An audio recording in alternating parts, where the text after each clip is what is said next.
Rah! When did we all get this dumb?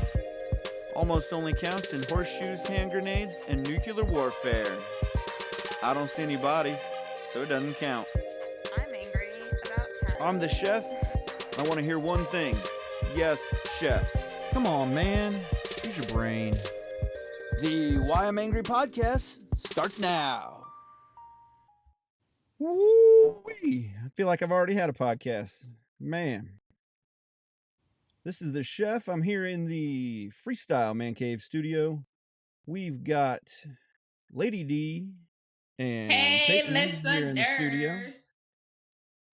And make sure that you're getting over to Twitch if you want to watch the whole thing. If you're on Facebook, check us out. Shoot us some comments in our comment section. We'll comment back to you. Try to keep an eye or ear on that. And Jay Boots might be able to kick in a little later. Anyhow, let's get to it.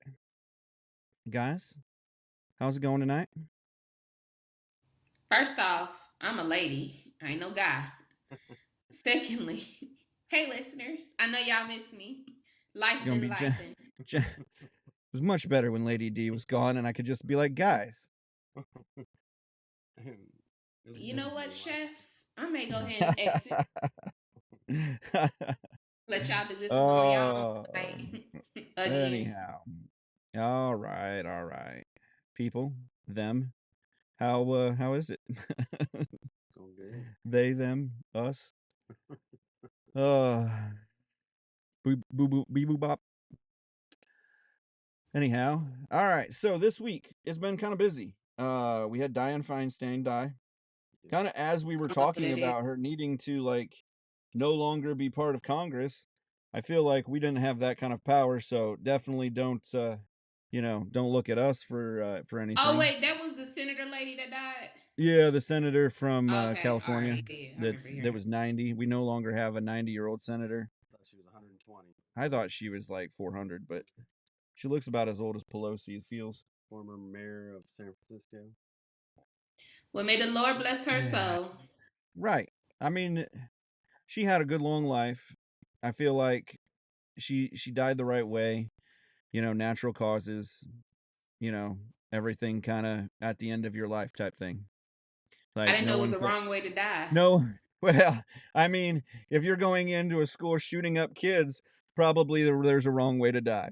Listen, we're going to get into that. We're going to get into some things. Go ahead. Before we get there, we've got a couple of things that I want to hit up before we get to that. But so there was a Speaker of the House, and the operative word was there was a Speaker of the House. Unprecedentedly, he was removed yesterday or Tuesday, I guess now.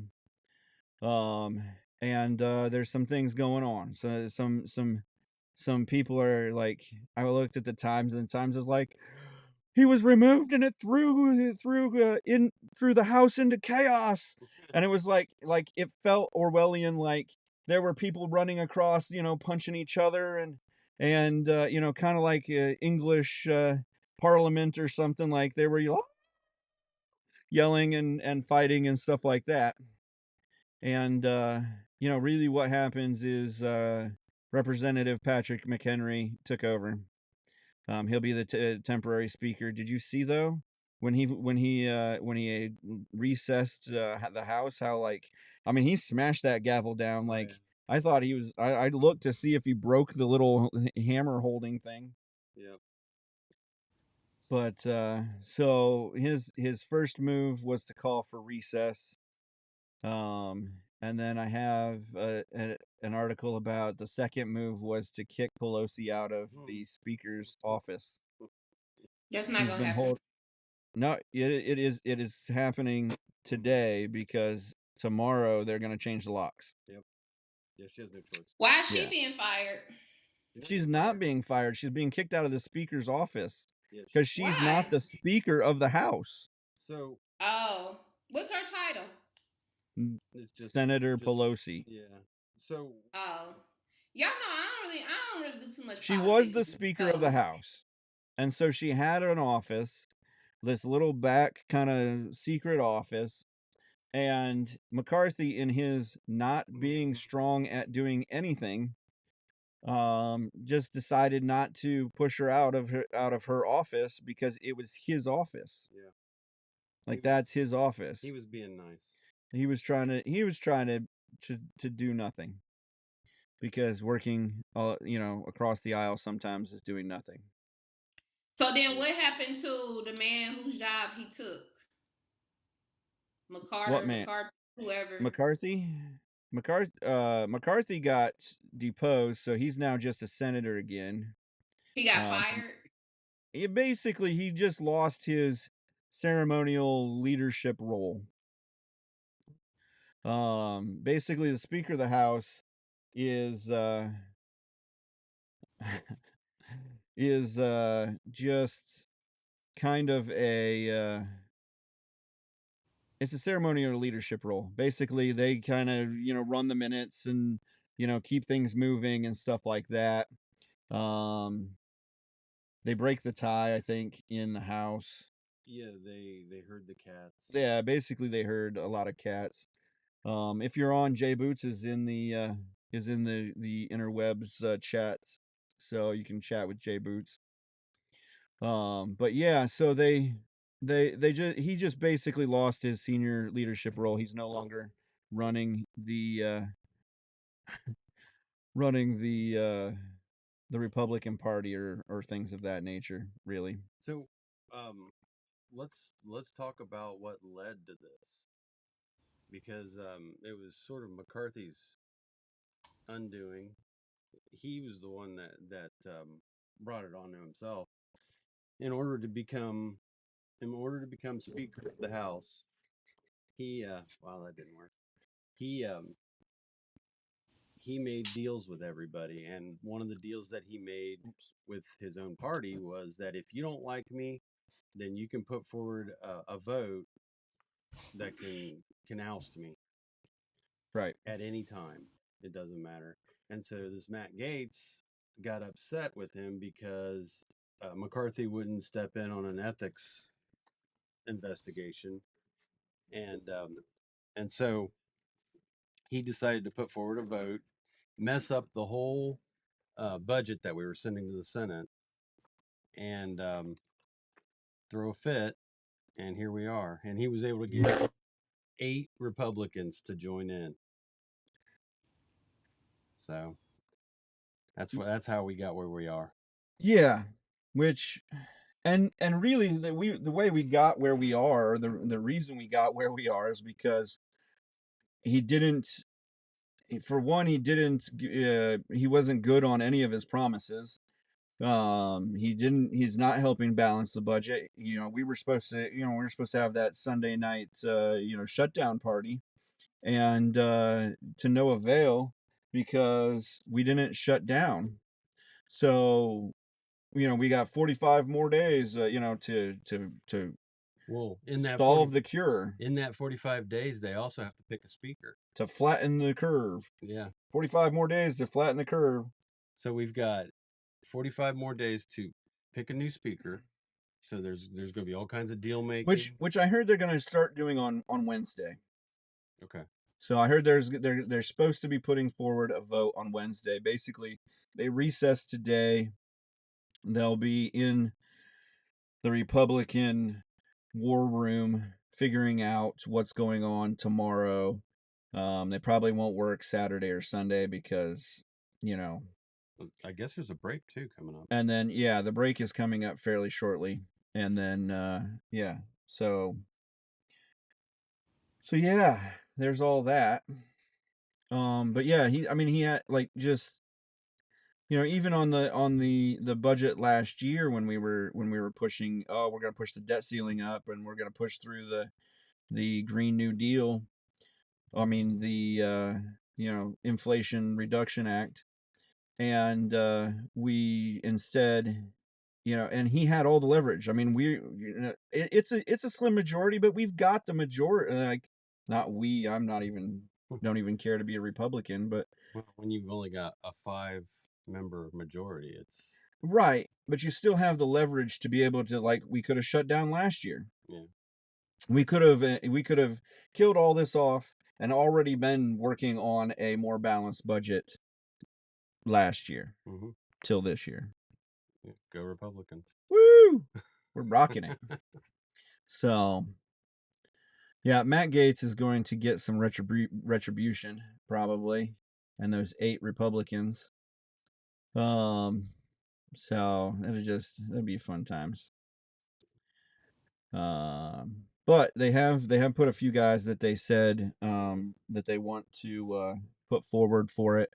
It looks like Ohio Senator Jim Jordan will be part of it. I thought he was a pretty good choice. And then they're talking about that was it Scalise? Steve Scalise. Yeah, Steve Scalise is going to run. The only issue with him is he has some blood cancer of the blood, and so they're just they're asking the question, does he need to deal with the blood cancer and being and trying to wrangle the cats in the house at the moment, or should he just deal with the blood cancer? Which honestly is up to him. I mean, that's but in the grand scheme of things, is he going to be just like McCarthy and not get anything done? And because he's dealing with all of that. So I read that he was in remission. I don't think from what I've seen, it's not a big issue. Like, it's not like the worst thing in the world. Like, he's been able to like take care of it and stuff like that. But it's not still a thing, I guess. So they also say that Majority Whip Tom Emmer might also run, and the Republican Study Committee Chairman Kevin Hearn from Oklahoma will run too. Probably, maybe they're thinking about it. And then the Democrats are going to run the minority leader. So Jeffries. Hakeem Jeffries is going to run too. So it should be great. We'll probably just elect the Democrat minority leader, and that's a possibility. It could happen. I mean, honestly, if they can't get the their act together, I mean, he could get elected. I mean, they could, if all the Democrats came together. I mean, yeah, which they do a pretty good job of, because they just have one brain and one talking point, and that's kind of the way they do it for a third party, because then you wouldn't have. Well, you would never have a 50% against a 20 and a 10 and a 50. You would more likely have, because I even heard like a buddy of mine that's a pretty staunch Democrat, Bernie Sanders Democrat, said if there was just a more centrist person, like, it doesn't have to be a Republican or a Democrat. If there was just somebody that was more central to, they would have so much power because they could go between the two. And we've seen it before where there have been decent, like Joe Lieberman. Well, Kristen Sinema. Well, and Joe Lieberman. Chris Christie. But people, people who have been, it's the Democratic mayor of the Dallas that just moved to the Republican Party. Oh, yeah. So yeah, just there have been people who have and worked in that back and forth group, but we just don't have that party. We don't have that structure. It's going to take millions of dollars, hundreds of millions of dollars to create that. And honestly, it doesn't seem like it should take that much infrastructure, because it really doesn't seem like the Republicans are running on much infrastructure at all. Like even at the county level, you would think that there would be some sort of like There's no communication. trickle down communication of some sort. There should be like some kind of like on high communication down to, and The Democrats know how to do the that. Democrats do a great job of that.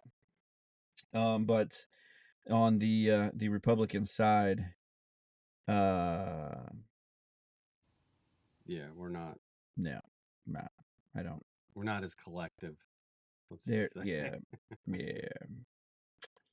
So yeah, that's going to be a shambles to be watching here shortly. I mean, this guy's already gotten more popular things done since he started by kicking out Pelosi, but otherwise, Yeah. Lady D, you survived the national emergency alert test. Man, that was so crazy the other day. That was stupid. You know, I'm a bad person per se, not actually in real life. I'm actually an amazing person in real life. So I probably shouldn't say bad Just on the person. podcast, you're a bad person. My Period. alter I virtual know me like that. ego is So I don't have like, you know how like on your phone you can have like the alerts for like when it's bad weather or like when a child yeah, is missing. I have those turned off. So I was yeah. thinking like, I still wouldn't get it. But it made me think about this. What is really truly going on? That the world that they can literally just send everybody in the world at the same time a notification at random. That's the question. They Everybody's are asking. they are tracking us. They're watching us on these things. They Right, are. right. Well, it's my thinking was I was really hoping for more. Like the government had more power. Like I didn't see it on my TV. I didn't see it come through YouTube TV or anything like that. I didn't see it like pop up on my internet browser. Like all I got was this tiny little like message that said we're tracking you, and then 3 or 4 buzzes before and 3 or 4 buzzes after, and don't worry and don't do anything to change it. Hmm. And that was it. Listen, I thought it was gonna be more intense than what it was, but I will I say did this: too. I don't I was know. kind of disappointed. Yeah. I don't know the actual news station, but I do want to give props to the news station. I don't know exactly who it was, but they did something that most news stations did not do. They put in them telling the spotlighting the story. They actually did theirs more from the scene of a person who's like in a domestic violence situation. If they have like that burner phone, like they was telling them, like advocating for them, like, hey, just so if you're in a situation where you are in a domestic violence, you have that burner phone, you want to make sure that it's turned off, so that way your abuser doesn't know. But then I also thought about it too, like, okay, yeah, that was good, but what if y'all just really got somebody killed, or they had, I mean, are they but for real? Like, I don't want to laugh because it's not funny, Right. but I'm saying you mentioned it that then they abuser could go looking like, oh, so you got another phone. You Right. know what I'm No, yeah, saying? definitely. I I'm mean, I not would have laughing at the never thought domestic about violence that, but listeners whatsoever. I'm just simply right. saying, like, thinking from a standpoint, if you was a person that do got their burner phone, you potentially could also could just put them in danger as well by mentioning that. Because like, what if they didn't know? What if their abuser didn't know nothing about it? That is true. That's not something that I thought about that I would have been like, huh. I wouldn't have But like put that. I wouldn't have cared to put that out or known to put that out or anything I like will that. say But this too. The most hilarious thing that I saw about the whole test yesterday was somebody had posted on Twitter, aka X. Rest in peace to all the people in jail with the burner phones because you now just got caught. right, because they probably didn't see the news coming in that they were gonna, you know, Right? you just put a couple So, guys on the cell block and be like, like, is that me? But yeah. those guys all going down. Yeah, it was quite a sting that the U.S. government put on them. Sure Oh, was. Is that what this yeah, bill was no, for? That's I mean I don't think it's far off because like I'd even said like this isn't going to be a crazy like everyone was like, "Oh, it's going to be crazy. They're going to try to they're sending radio waves through your stuff to kill you or make you sick or what."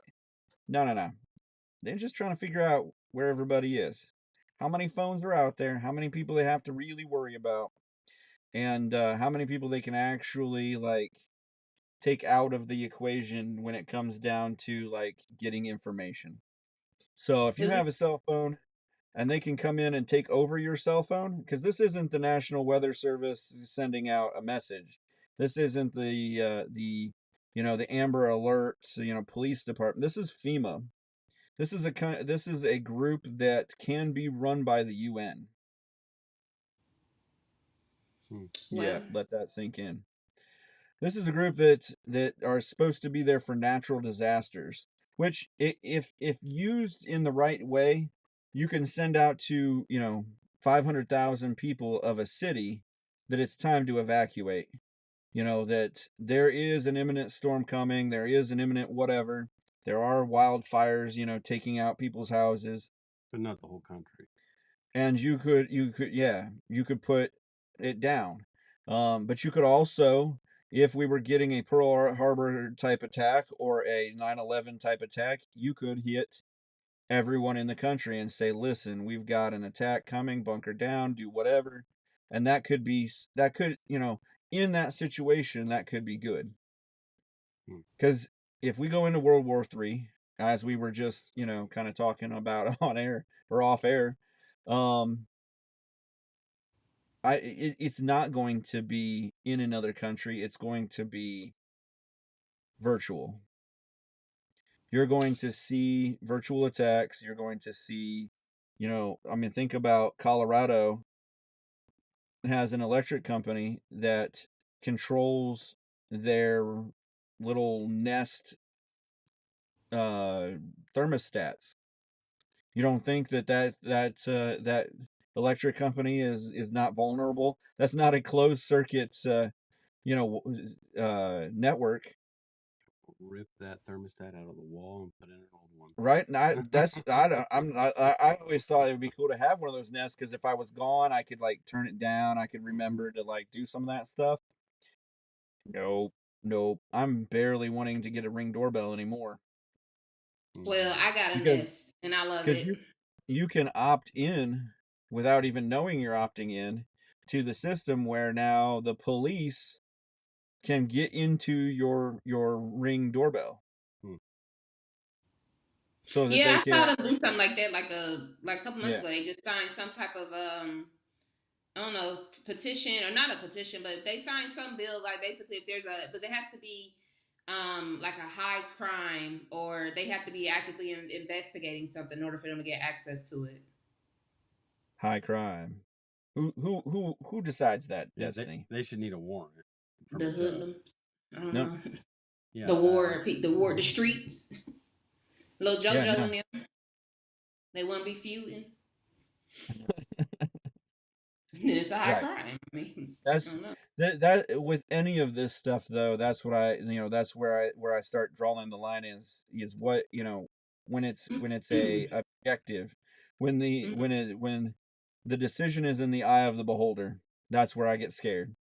Because yeah, maybe this person or maybe you would be a great person to decide whether it's high crime or not, but you know, what happens when the lady in Arizona says, this district can't have guns at all because she did that just a couple weeks ago. no, New Mexico. No, was it New Mexico? New Mexico. But maybe they shouldn't have had them. Are they acting up with them? Well, yeah, there's crime, but we're taking guns away from everybody, not just Yeah, we're not taking guns away from our criminals. yeah. Like They, this is, and we'll get into this now, I guess. We're with our laws, we're not taking the thing that we need to realize is that we're never taking guns away from our criminals. yeah, they're gonna get them Right. regardless.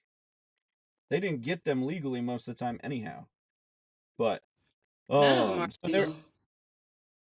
Well, they shouldn't be if they've had any kind of felony or they're smoking cocaine off of prostitutes' rears. Do you believe in though recidivism, where after a certain time frame, felons should be allowed to possess a firearm? I mean, I believe in second chances for everybody. I believe that people can feel, can be rehabilitated or have had an issue in the past where, you know, maybe you were young and dumb and you just for the wrong reason you did the wrong thing and whatever, and now that you're older and more wise, you could be able to own a firearm responsibly. I don't know how you decide who is that person though. That's the question. That's the part that there's no like we have turned like CSI and all of this stuff into there's a computer program that can look at your face and look into your brain and you know Yeah. and it can spin some things and it'll tell you that you're lying or you're truthful or that your DNA is this or and it does it like this. And I can't snap, so can't snap. But it does it like that. And it none of this science that they use is that fast. And none of it's 100%. What you're talking about is something they refer to as the crime scene investigation effect, where these crime shows basically make it appear as if it's that fast when processing information, but it's not. Right.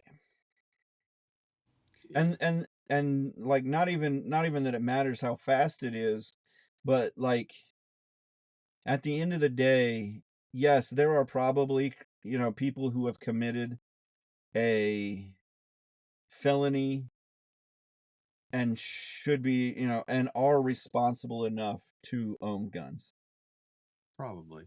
My thought on it is we have a process to take away your natural right, whether it be to own a gun or your freedom.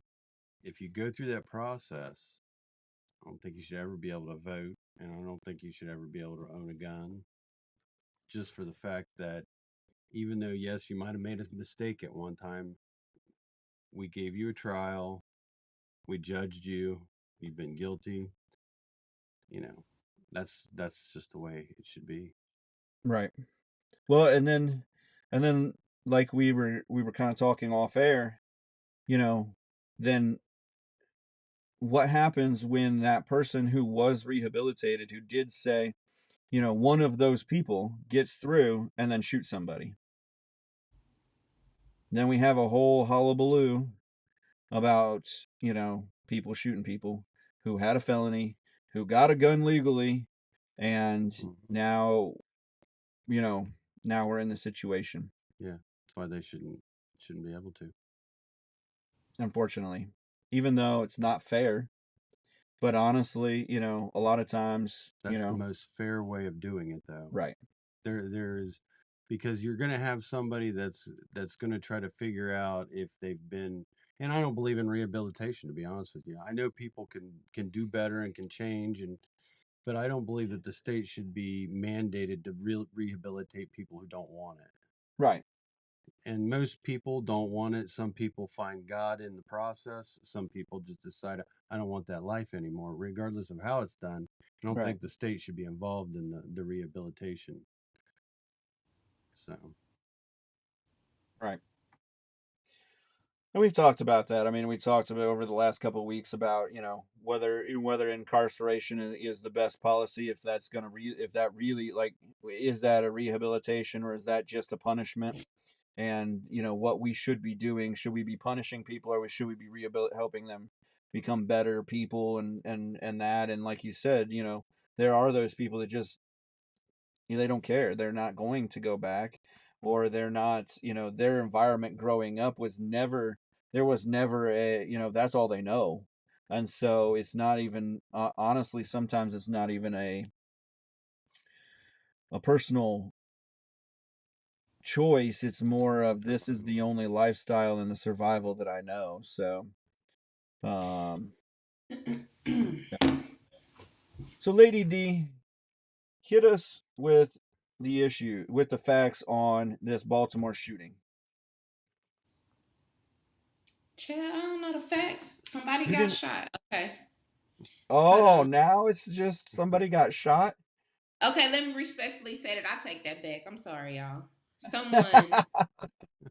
Hold on, let me read it and let me be correct. Do we trust BBC? Are they real news or fake BBC is news? real, realish. Okay, Good. BBC is real news. You heard it here live. Um, it says students at Morgan State University in Baltimore were gathered for homecoming festivities when gunfire erupted and shattered the crowd. Oh, and scattered the crowd. Why did they say scattered? My bad. Probably Four because they ran men. in all directions. Whatever. Four men and one woman, age 18 to 22, were injured. Police said the number of shooters remained unknown. There have been 531 mass shootings this year, according to the Gun Violence Archive data shows. The shooting on Tuesday night at the historically black university disrupted the school's homecoming events, an important tradition at the historical black colleges, and typically one of the biggest events of the year. That is true. They do show out for homecoming weekends there.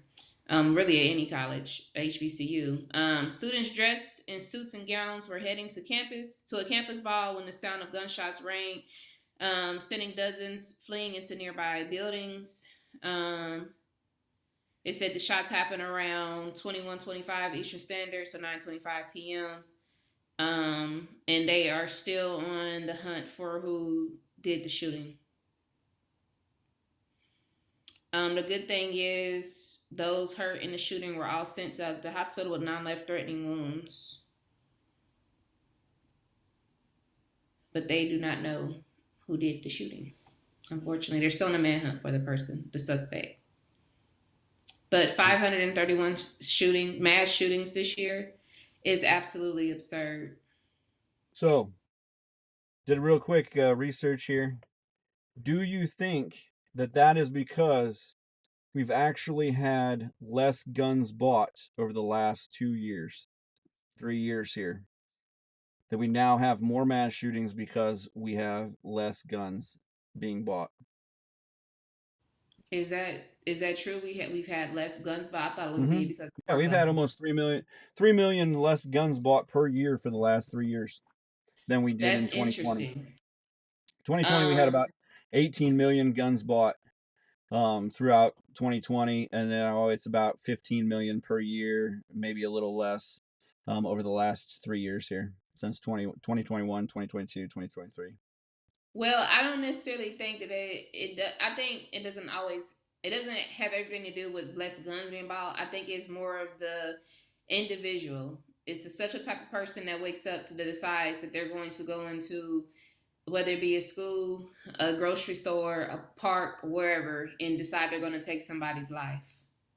So Unfortunately, go ahead. go ahead, go ahead. No, go ahead. No, you're good. Keep going. Oh, unfortunately, I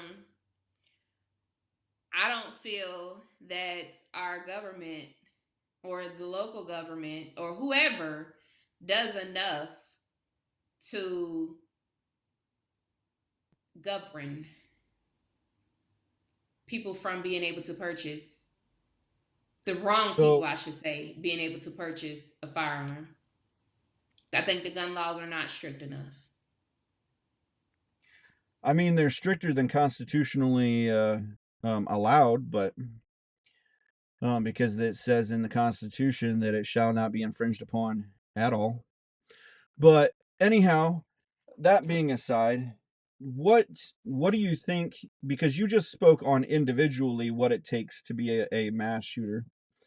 What do I you mean, I don't think? know if that's like the recipe, but that's No, no, I know, but that's not a national. That's not a how do we fix this nationally. That's a how do we fix this individually. We find people, it's a certain kind of person that decides, how are we cultivating more of those people over the last how many ever years? Because we have seen an uptick of mass shootings. We also consider mass shootings at a lower level than we used to. I mean, it used to be like I think 8 or 10 people dead or something like that, or 12 people dead or something, and now it's like 4 or more. So we're seeing it on the news in a broader spectrum. Mm-hmm. But So what do you think, or what do you both think that causes that uptick in mass shootings? People hurt. What's the saying? Hurt people hurt people. So we're hurting more people? Like people are being Hurt. bullied more? Like that's what I'm Yeah, saying is, hurt. so Hurt people are people hurt being people. more Mhm. hurt? Yeah, I mean, I can't speak. I would have to go interview somebody like Dylan Roof or Nicholas Cruz, honestly, to ask why it was that you decided to wake up that morning and go kill people. Like, what is it in you that makes you just want to say, I want to kill people, and I don't even know them? I couldn't So tell you. so you raised a an issue with the government that they're not doing enough, but how do we pinpoint what that cause is? Like we haven't pinpointed anything that causes more people to shoot people. So how would we legislate out more people shooting people? Like more people, because gun violence hasn't really like gun violence is pretty much the same over the last 5 years. It's just mass shootings. There are more mass shootings, or more what we call mass shootings, over the last probably 3 to 5 years. And so what causes the uptick in the mass shootings? And if you're saying it's hurt people, hurt people, then how do we as a people legislate less hurt people? How do we make laws that create less hurt people? There is no way, and there is absolutely no way to do that. It so on the profiles I've seen on the mass shootings, these kids, and most of them are kids, are empty and soulless, and you have to be that way to take someone else's life. They have no idea on how to find a purpose. They have no idea on how to live with a God. And I think that's what's missing in this whole equation, and no one wants to say it, is that we have subtracted any kind of faith out of our schools, out of our kids. We've basically given our kids over to the school systems, and they've inputted all this woke stuff into them, and then sends them out, and then they find a problem, whether it be a bully or whatever it is.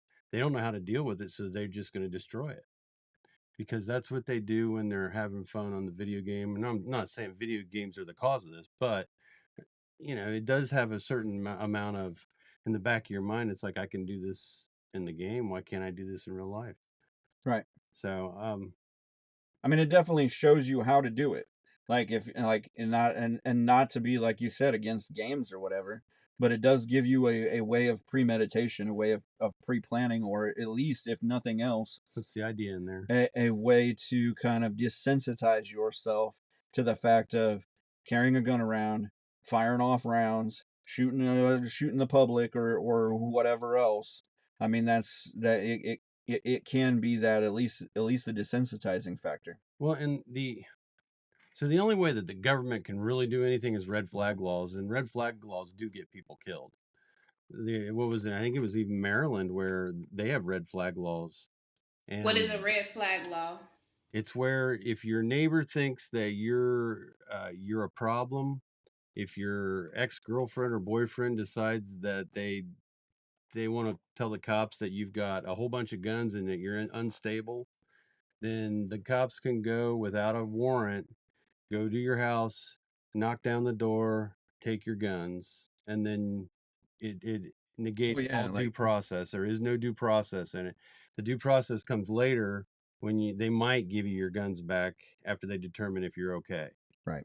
And in Baltimore, there was Maryland for sure, cops were busting down this guy's door, and he started shooting because he didn't know who it was, and he got killed, I think. Killed his fiance also. Mm-hmm. And she had nothing to do with it. Like, she wasn't part of, like, she lived, she was there. I don't even think she lived in the apartment.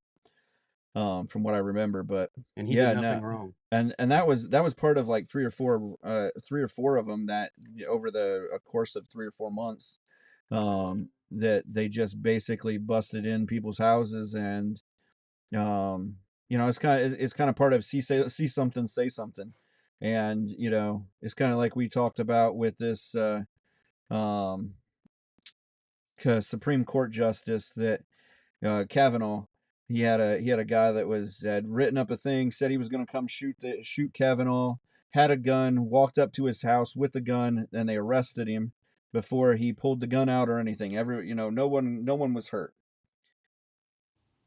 But it's like I keep saying, like he could have at any moment found Jesus and not shot that guy, and from now on he's never getting out. He's never getting out of jail because of attempted murder on a U.S. Supreme Court justice. Mm-hmm. He could have walked in, saw Kavanaugh's face, never pulled a gun and said hi. We don't know that though, and that's why I say that you can't legislate out crime, because now this guy never committed a crime, but committed a crime. Mm-hmm.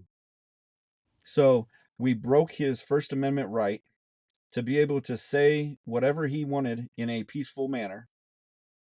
We broke his Second Amendment, Third Amendment right, Third or Fourth Amendment right to assemble. Fourth, I think. Fourth Amendment right to assemble peacefully, because he didn't fight.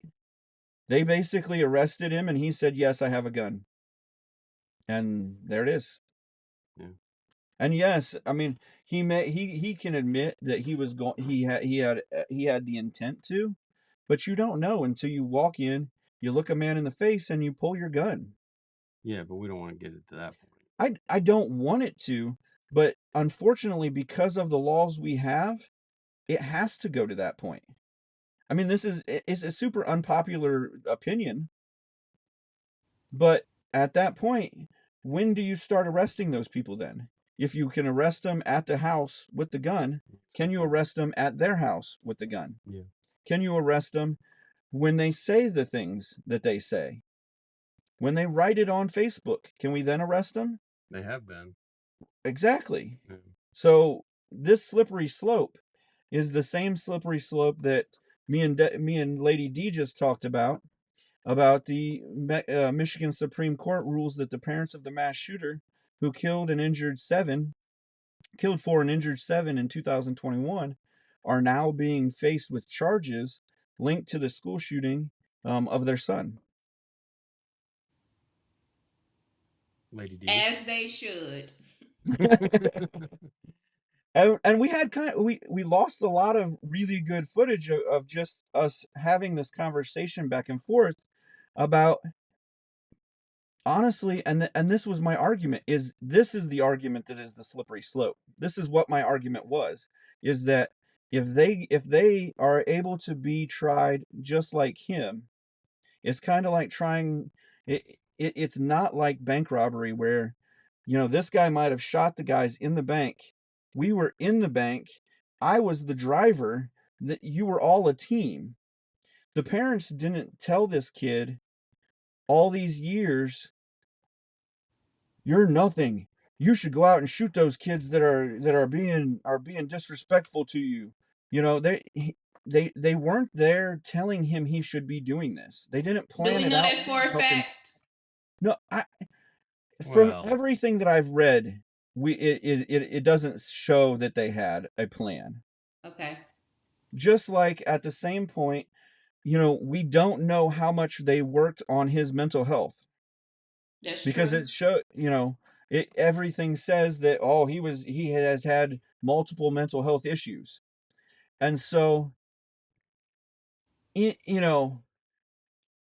just sets a tough precedent, because when I was in culinary school, they were just starting the third party liability laws, where if your business served too much alcohol to a person, not only could the person who committed the crime, whether it was vehicular manslaughter or, that was the big thing at the time, or whether it was, a robbery or something like that, or whatever. Not only could he be charged with it, but you could be charged with an accessory to it Hmm. because you served them so much. Um, the the uh, the bartender, because they, even though that might have been the company policy, is to continue, never cut someone off or continue making money for the company, because it's a tough spot to be in as a bar owner, that your most of your money is made on the drinks on the bar, Yeah. or even sodas. You don't realize that 5-cent cup that you're holding, and that 18 cents of soda that they've got in there, and that 5 cents of ice, and you're paying $3.25 for a soda anymore. But anyhow, Hmm. um, they make almost the same amount of margin on alcoholic beverages. I mean, think about that. You're buying a $6 glass of wine. That bottle at the store costs what, $12? And there are at least 6 of those glasses in there. Hmm. So anyhow, um, as a third party, now your business could be sued, Hmm. and your business, the business owner could be charged. Hmm. And where does that stop? The Does employees it are then liable. go down to, does Budweiser then get, charged with manslaughter, or do they get I'm actually shocked that they haven't tried that yet. that they actually have? Have they? There has been lawsuits, and they've struck them down so far. I mean, you can Um, sue for anything.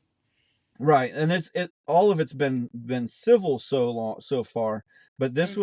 was a precedent to start criminally prosecuting these people. Which it won't stop there, because if they buy their kid a car when he turns 16, the kid goes out, gets loaded, runs into a bus full of kids, kills a bunch of kids. Now we can charge the parents with vehicular homicide also, because they bought the car, and Right, they intended for him to do that by right. buying the car. They knew he was crazy. And what gets me is, like, with because we allow our kid to the access to a gun, you know, even though, like, that car, you put them through training. They've learned how to drive. They've learned all the safety rules, how to follow all the laws. And then, if they were, like you said, to drive through an embankment and drive straight through a parade and kill all those people on purpose, is it now time to charge your parents for that? Same thing, like, just like if you had a gun. Well, one of the key points that we're missing here in this entire scenario, specifically with Ethan Crumbley's parents, is the fact that the boy had mental health issues. And if I'm not mistaken, which I know I'm not, it is against the law to possess or be, what's the word? In control of, or whatever, Right, in possession. Yep. in Of possession, a thank you, firearm. of a firearm when you have a mental illness, or you are deemed or show signs of a mental illness. So it's the fact that he gave, or it's the fact that his parents made the firearm accessible to Now, him, knowing that everything he I had these issues. everything I've seen is that it was locked up. Allegedly. Allegedly, allegedly, um, innocent till proven guilty. Allegedly innocent till proven Which is why guilty. I said we need to wait until the trial has its moment. We I hear feel both like, sides of Lady the D, argument, put you it on a have sticky note, and come already back. proven them guilty. Listen, I'm not gonna put. That's like me taking somebody to Golden Corral and they got a food addiction, and I'm like, all right, only eat from the salad bar, knowing damn well that they gonna hit the dessert bar, the fried chicken bar, and everything else. At the end of the day, why put yourself in that predicament? You know that he is not supposed to be around any type of firearms. You took So this child to a so shooting then here's the range. deal. So then here's the deal. The parents should not be allowed to own firearms then. Period. These kids wouldn't be Because dead if it wasn't for my the kid has a parents. mental health issue. I can't own a firearm even if I have no mental health issues, and I am straight. You don't take drugs around a drug I'm a addict, police right? officer. Recovery or not. I'm a police officer. I can't be a police officer anymore if my kid has mental health issues.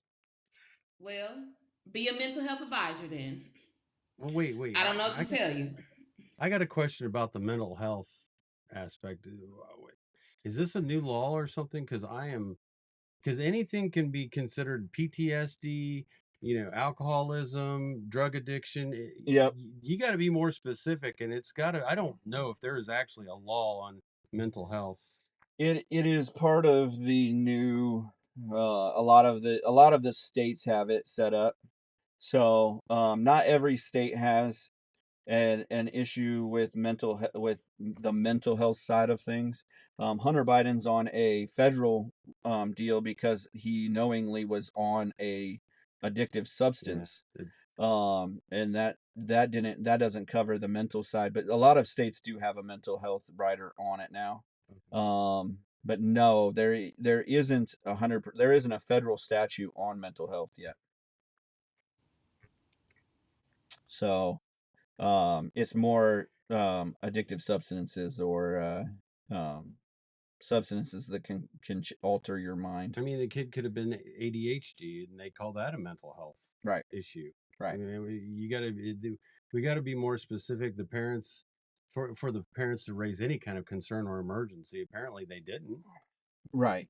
And I want to give people the benefit of the doubt that they don't want other people to die. I know most people live their lives in that manner. And I can understand, like, I know that there are parents who are blind to it. I can see, that, you want to love your kid and give him every benefit of the doubt, and your kid had, but at the same time, like you said, you've got to kind of you got to give them the innocence until they're proven guilty, and if you don't anymore, it's a tough spot to be in. This is a tough jaded world, and you've become jaded that far. And it's hard not to be that way, though. I mean, I understand, like, not being able to. I'm just saying, for me, as a person who's not a parent but has been around numerous of children in my life, because I am the youngest of 17 grandchildren, I find it weird not weird. There's a problem if I send my child to school, or my niece or my nephew to school, and they lose their life. I'm coming for everybody, the aunties, the grandmas, whoever it was that was Nobody's responsible. denying that side. And in that side of it, I 100% agree. Yeah. I 100%, reach out for vengeance, give it, take everything you can, get yourself, into a spot of at least, just somewhat mental solace. Because there's no coming back from that. I will say this. In this day and age, you cannot ignore when these kids saying they be having mental issues. I mean, honestly, you can't ignore that. If your child is saying something is emotionally wrong with me, or I feel like killing myself, or whatever the case may be, you need to take that seriously. And not to mention, the boy, that wasn't the first time that the boy had been observed doing something that was a violent behavior. There was, I think, 2 or 3 different incidents where the parents had to meet with the counselor because he had been observed drawing weird pictures of talking about how he wanted to hurt and harm one of his teachers, and then he was drawing like pictures of killing people and stuff. Like, something definitely was wrong with him. Why would you then go allow him to even have access to a damn firearm, knowing that he over here already drawing pictures months and weeks before this even occurred? Something's not right. I mean, and we're throwing access out pretty willy nilly. I mean, access is what I mean. What is access? Like, access is it's in the house. Access is it's it's locked in a safe He was somewhere. able to Access get to it. He knew how to get to it. Period. Because what does the he Michigan stole law the key. say? He stole his mom's keys. Like, how? We don't know. That's why I said Let's wait until the prosecution present their evidence. The defense put theirs up. This is what everything show that you did it right. Because in this country, fortunately, you are presumed innocent until proven guilty. So Fortunately, right now, they looking guilty because all we hearing is one side. But in my mind, you're fortunately, guilty regardless. Them people did not send their kids to school to lose their life. Period. no, they didn't. They didn't. Period. But and they would still be here if it wasn't for their child. That man, that woman's child. So they should literally just be, they should go to court and be prosecuted because they had a child. Well, they had a choice that night. Actually, the parents got pretty lucky because in You most remind cases, me of that in a few years here, Destiny. You remind me of that in a few years. you had a choice that night. I'm gonna remind you. I'm gonna remind you that someday. I ain't blaming them for having kids. I'm blaming them for not being in control of their child. That's what I'm blaming them for. At that same point, where do we draw that line? I mean, really, like, should we have hung Hitler's parents? Should we, probably so. At that. Well, that's the whole cancel culture. We're going to cancel the whole family. You do know Hitler's parents were Jewish. Well, listen, anybody who wakes up with the intent to take another person's life, and it's not a me versus you type situation, meaning I have to save my own life and I got to take yours. You're just killing random people at the schoolhouse. I have a problem with. And you have a problem with their parents and their other parents. 100%. That lived because with guess them what? Parenting starts at home. Well, that's true. But the problem is the system no longer allows you to parent at your home unless you just parent. Says school systems. Yeah. Once you put them in the public schools, they're. What do you mean? What are they going to do? They won't let you. They want to put laws into effect that won't let you tell your kid he can't change his gender. They're putting laws. No. There's no let me tell you something. That is what they're doing now. Whether you want to, I don't know nothing about it or anything. Ignorance isn't a defense in the law system. I could have run over a guy, not known I did it. It's not ignorance. Ignorance, I can't be defensive on it. I'm simply saying this. At the end of the day, my stance on is this, and people can feel however they want to feel. At the end of the day, there are reasons why people in this world homeschool their children. And there are reasons, and I guarantee you, if you ask any of those parents, it is because, or at least one of the top 10 reasons, I guarantee you they're going to say, because I'm not sending my child to school to get shot or get killed. Period. Wow. I just don't want my kid to learn what they're teaching anymore. Yeah, I it's not about the safety of things, because you could be killed walking out your door, or walking on. You can walk on the. I mean, I got an article where in the Odd News where this lady got hit by a car and then hit by a second car who was who was driverless. I mean, in San Francisco, you can be hit twice, and one without even people driving. Well, blame the manufacturer of the car then. That's right. I guess we are. We're taking everyone down. Everyone's getting sued and going to jail. I believe this isn't even their parents. This isn't even their parents. Period. This isn't their parents getting sued. This is their parents being up on involuntary manslaughter, or this is manslaughter 1 charges, where they could spend 15 to 25 years in jail. Oh well. They gonna still get fed. They still gonna have access to a shower. They're still gonna have rec time. I hope they enjoy their stay.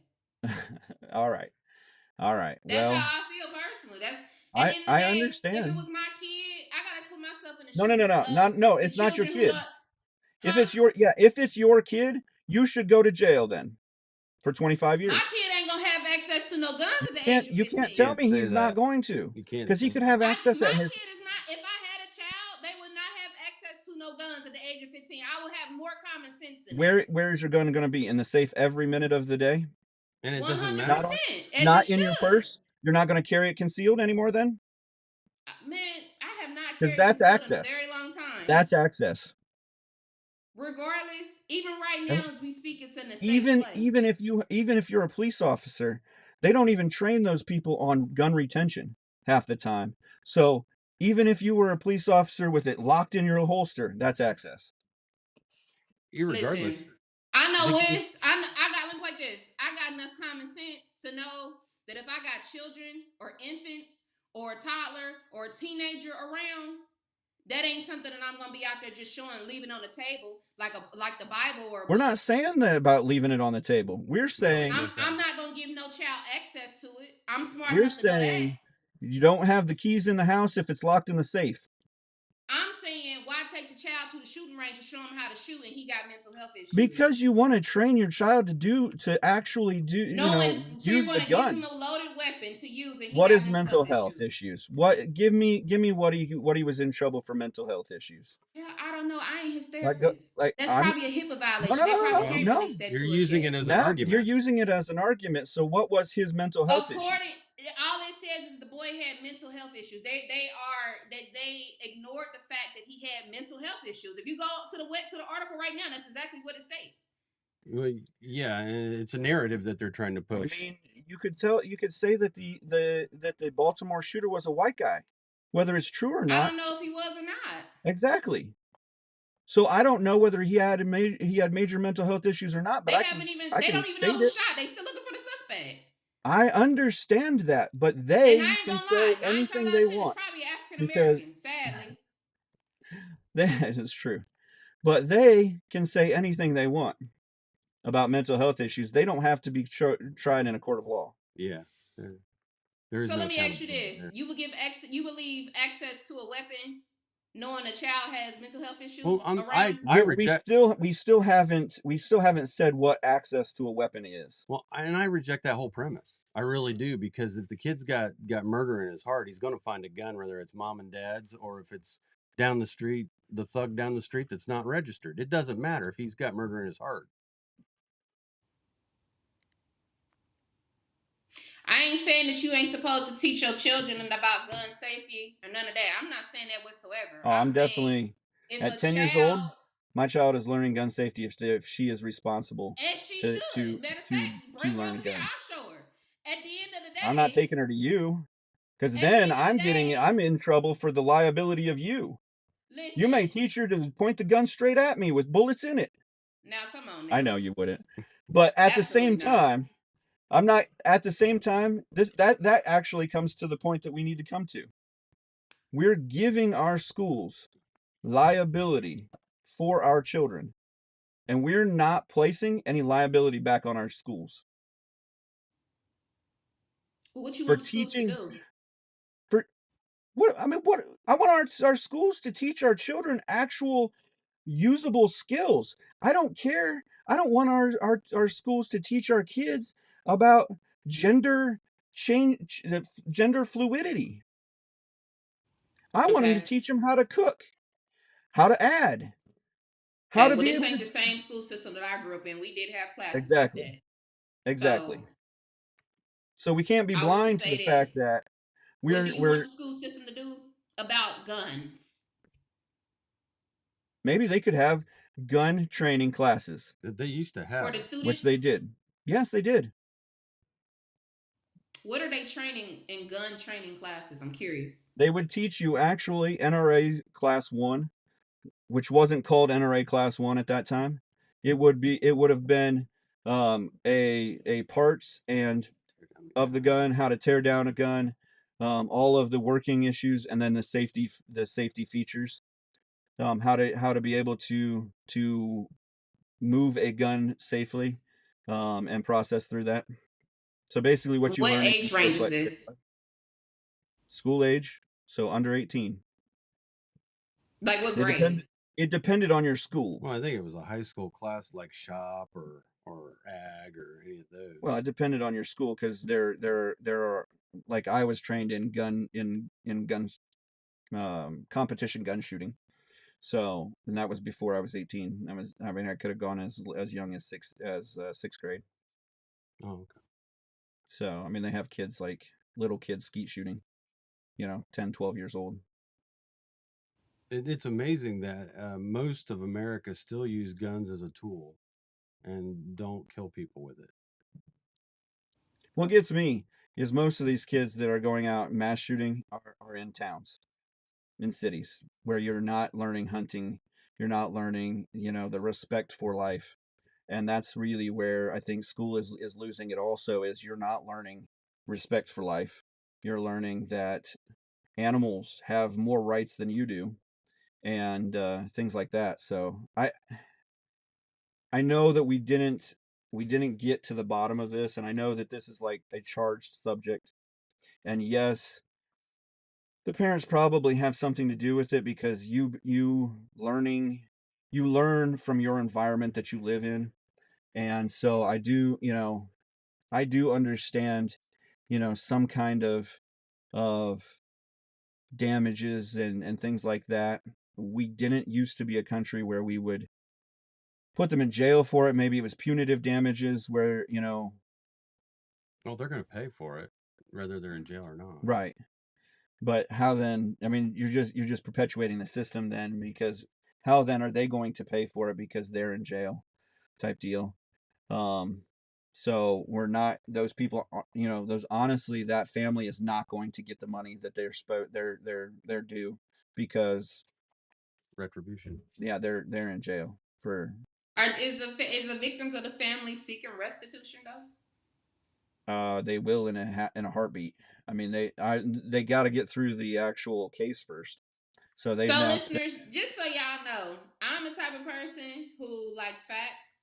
So we're gonna have to put this one on a sticky note, because I would like to hear all the evidence that the prosecution has, and I really would truly like to hear the defense.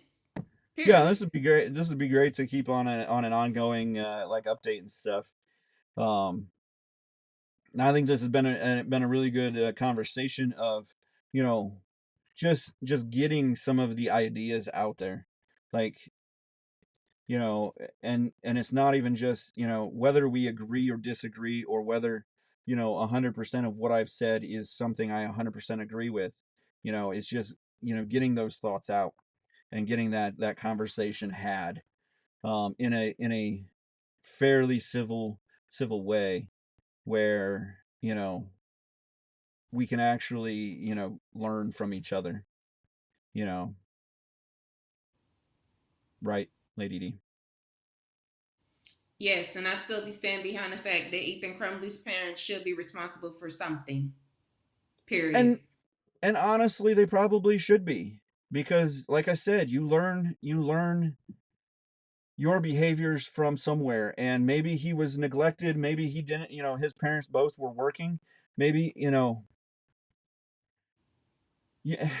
It's just, where do we draw the line, is where I'm at on it, is really where I'm at it, because we And could say. honestly, I ain't gonna hold you. It may be good that that right now they are sitting where they are sitting at. Cause then, when you sit in jail, well, cause I don't know from experience, but I know people that know people that know people.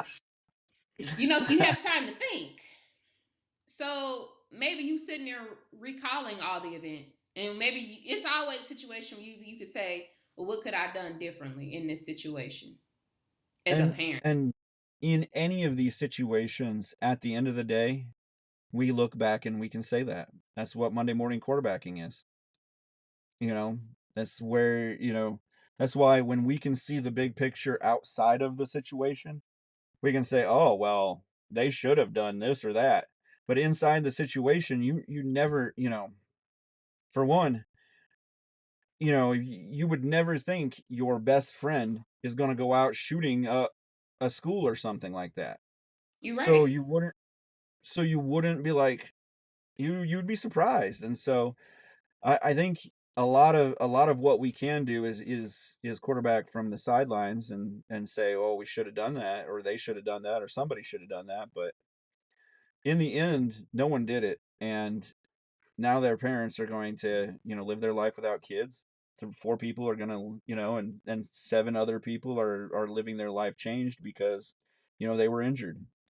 And at the end of the day, nothing done can bring that back or change that.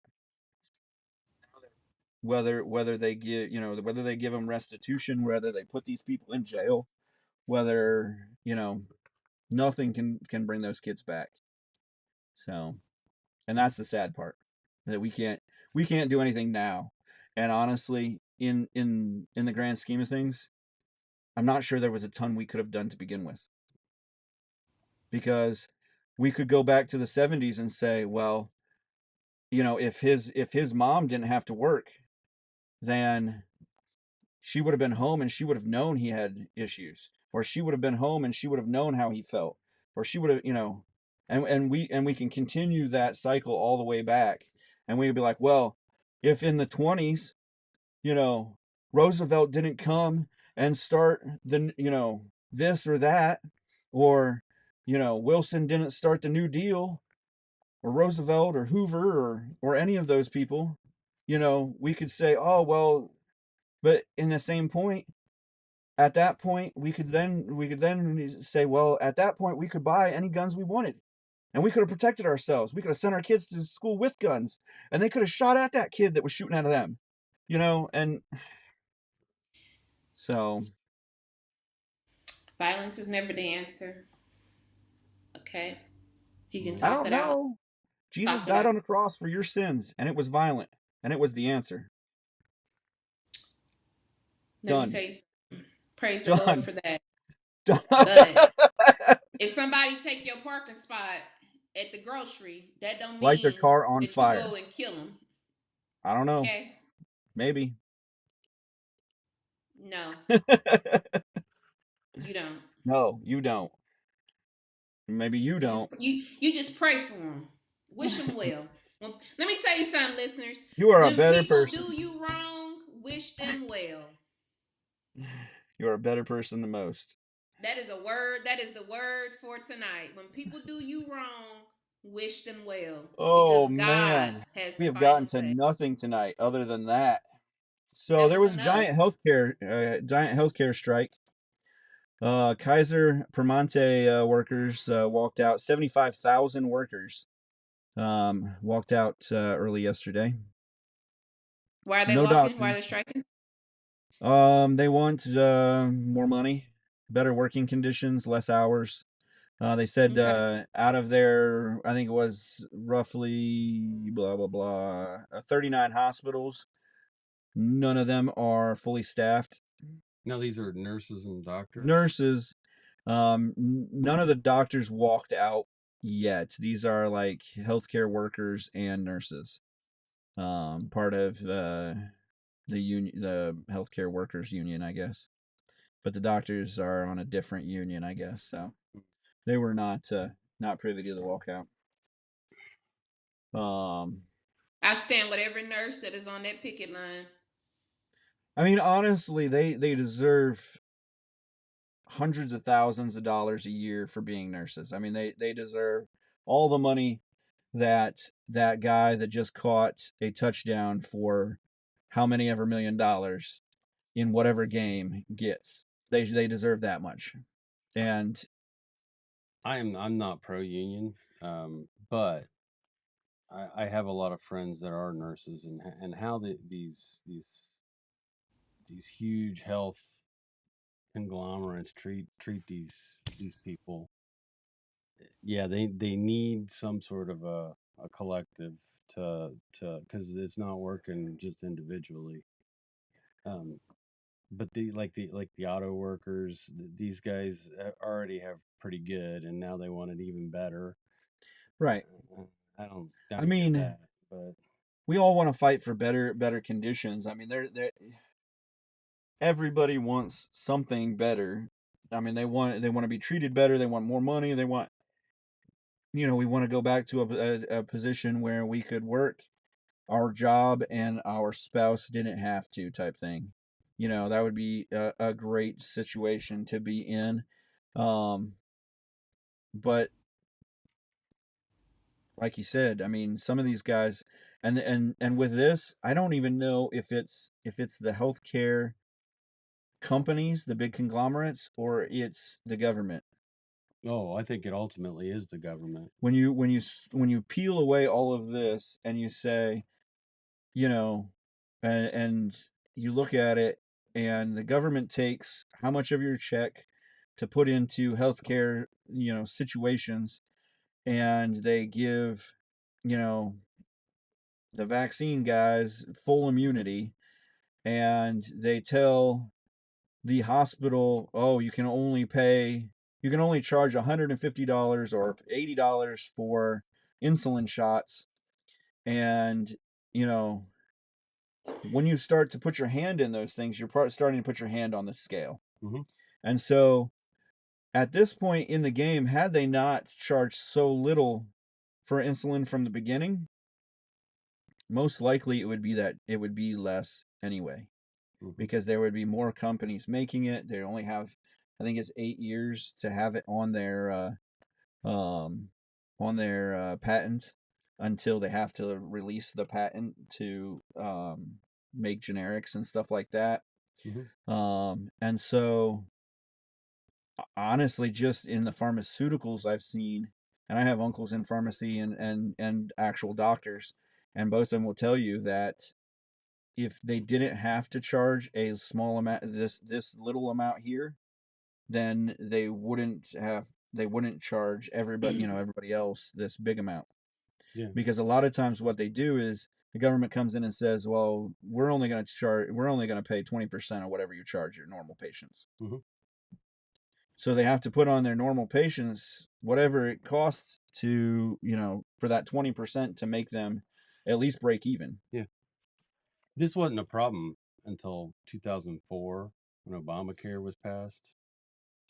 Actually, it took a while for Obamacare to build up into that monster, but Medicaid and Medicare wasn't a big issue. It was an issue in the pharmaceutical side of things a little bit, because you had subsidies for that, and you had, like you said, Medicare and that, and so you could see where it could become a problem. But yeah, it blow up, and it didn't get accelerated until Once they got everybody on Medicaid and Medicare. right. It's now they've got so much power, and they say we're only paying this much regardless, or we're going to take away your Medicaid or Medicare.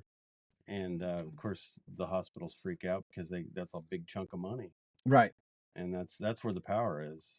It is. And when you and then you wonder, why, why don't we just have free medical from the government? Well, Don't even put that idea out there.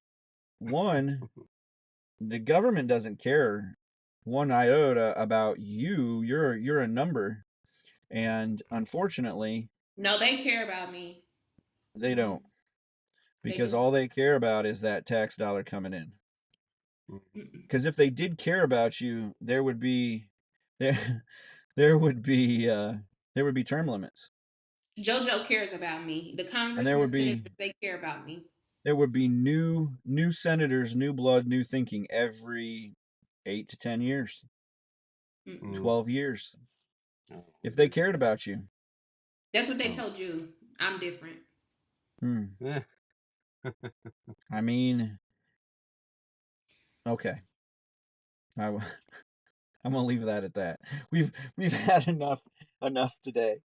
But yeah, no, it's one of those deals where I don't think they're honestly fighting the hospital as much, or the conglomerates as much, as they are fighting what the conglomerates have to do to stay in business within the well, and that's the problem with a union is they don't care. right, The evil one is the one writing the paychecks. right, They're the ones that they make evil.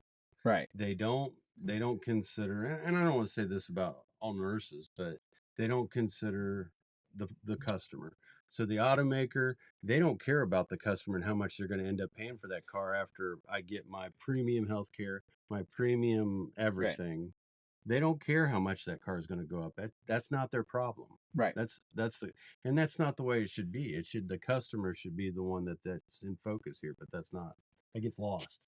Well, and it's lost because you have a hand tipping the scale. You don't really, in hospitals, you don't have that luxury of honestly caring a ton about what you charge your customers, because you can't have that care, because you have to keep your people employed, you have to keep people there. If you don't have people there to service those customers, to be able to provide healthcare, then Well, and you're out. a lot of the nurses are dealing with these conglomerates, I don't want to name any names, but these big healthcare companies, Kaiser Permanente. Kaiser Permanente is telling the nurses, you only have this much time between each patient. Right. Doesn't matter what they have, Right. doesn't matter what you're dealing with. If you go over this allotted time, then you're going to have problems. Then you have to take it away And from then the we're next one. And then we're going to send that patient a survey after they leave the hospital. And if you get one bad mark on that survey, Right. we're going to dock your pay. Yeah, whatever it is. That's a problem. It's a systemic issue. This one we can say it's a systemic issue. Honestly, it all comes down to the system that we have to work in. And as sad as it's been, you go and you look at life in general is, we're working within a system. Do you really own your house if you own a house? No, you're leasing it from a loan company that probably has sold your loan to the government. And so you're literally leasing your home for 40 years or 35, 30 years, Even or after whatever. that, you're still paying property taxes. Right, you're going to pay property tax. You can't build 9 million foot skyscraper. So you don't own the property above your property. You have to get a permit to build on your property, a permit to make your property look nicer, and so you really don't even in your life, just understand and feel solace in the fact that Uncle Jojo owns everything. Duh. Crazy too. And then it's not going to be Uncle Jojo no more. It'll be somebody else and somebody else and somebody that could be even crazier than that somebody else. And I eventually, forget. Is this his last term? no, he could go another 4 years. Well, he won't make it. Okay. Yeah, he could. He could try to live another 4 years as the president. Not that it just ages you so much. I mean, look at Obama from day 1 to day, to the last day of his day 8. Everybody but Trump. Trump looks exactly Trump the same. looks the same because he already looked crazy. He's a clone. He's a cyborg. Fetterman looks better than he did 4 years ago because it's probably not him. But so yeah. So anyhow, they want $25 an hour minimum wage as nurses for Permonte. Hold on. They want $25 an hour for minimum wage for nurses in their company. Yeah, in the company. Well, how much Nurses are you to paying them now? pharmacists. Not $25 an hour, obviously. Probably they come in at around 17 or 18. Are we talking LPNs, registered nurses? Yeah, we're talking about nurses and Nurses pharmacists, actual aides. pharmacists. Yeah, no, not even like nurses aides and stuff. Probably, I mean that it could be. It's just a minimum wage for yeah, for nurses to pharmacists, from nurses Now to I ain't no union member, and I don't really understand unions per se. Only when it comes to making money. But I will say that if a group of people are on strike, it's got to be for just cause. And 9 times out of 10, it's always gonna be money. And nurses deserve yeah, everything. it definitely comes down to money on any strike anymore. Back in the day when it was 1906 and your 4-year-old was in a factory putting a bolt in a thing, and they were fighting for age related issues and stuff like that, then unions had a great spot to be. That they were there fighting for conditions because you had 6-year-olds in the coal mine because they were the only ones that could fit in the hole. Well, why are we fitting 6-year-olds in a tiny hole in a coal mine where they can't breathe and they're developing lungs and stuff like that at that time? and unions fought for better work and better conditions for them, and they did a great job. Unions fought for women's rights in sewing factories and and to get them out of those factories to get them into managerial roles and stuff like that. And so unions have had a place. I think they do with this healthcare thing. And I think most of the times what unions do great is fight the government. What union? Because they're usually in bed with the government, so that's confusing. What unions have done great. So these guys are going to fight healthcare. They're going to fight the government. Okay. Because government runs healthcare pretty much now. Yeah, I mean, there went from 3,300 insurance companies in Ohio to 3. Yeah. It's a consolidation. The government is consolidating. Yep. Just like they're ping today, they're consolidating. Yeah. They just did a census on us. Yeah. So. But let's also be clear that like the auto workers and the UPS strike, those guys, if you understood how cushy it was and what they're probably complaining about, conditions are not being argued about here. Yeah. And at the same time, on the union side of things, unions are getting their money. And that's the thing. That's the big push is the union bosses need their coffers filled. Right. Or there's a politician that goes to the union boss and says, "Hey, we need $20,000. I'm going to need some, $50,000. That's how that works. Yep.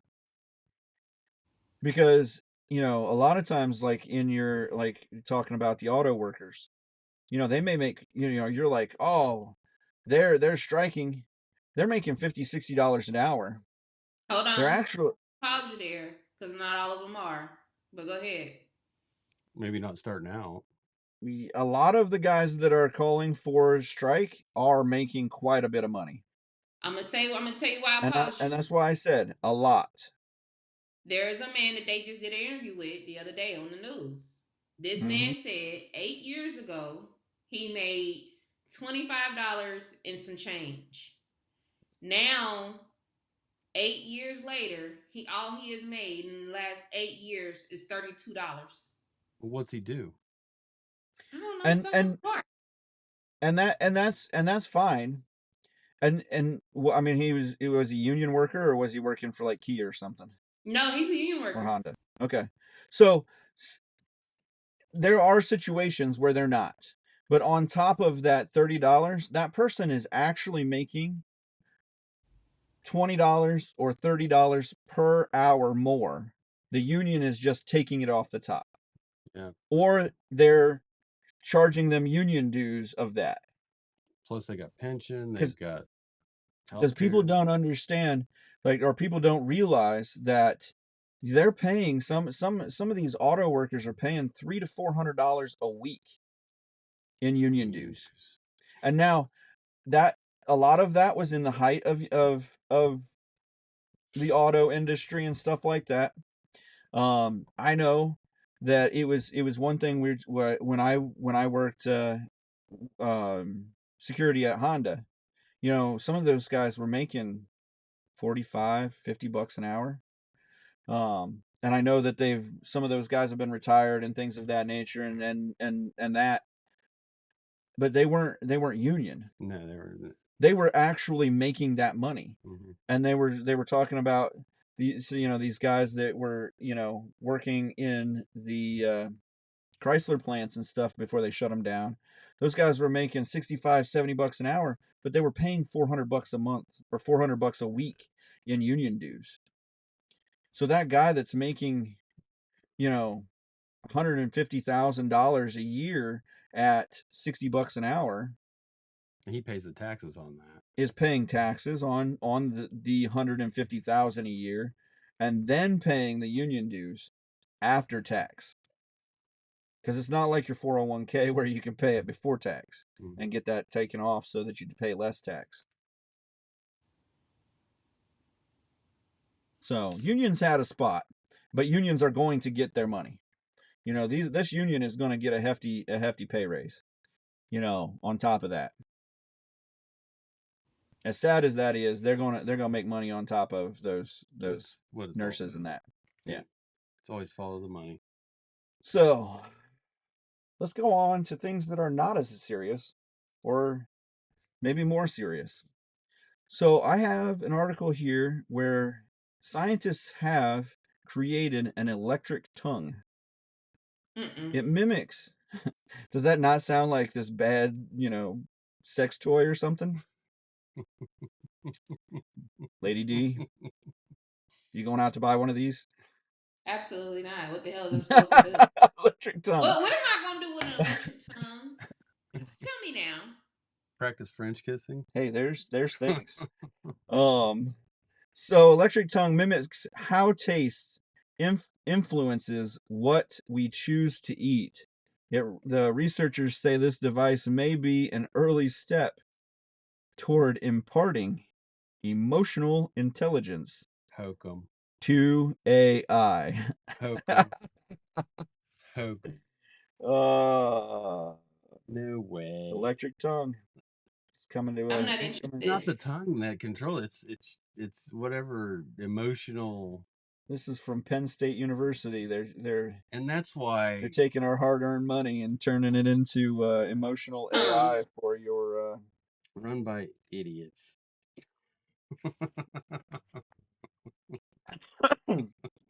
Oh man, electric tongue coming to a Walmart near you. Yeah. So AI is the future. that's right. That's right. The U.S. military announced today. I think it was today.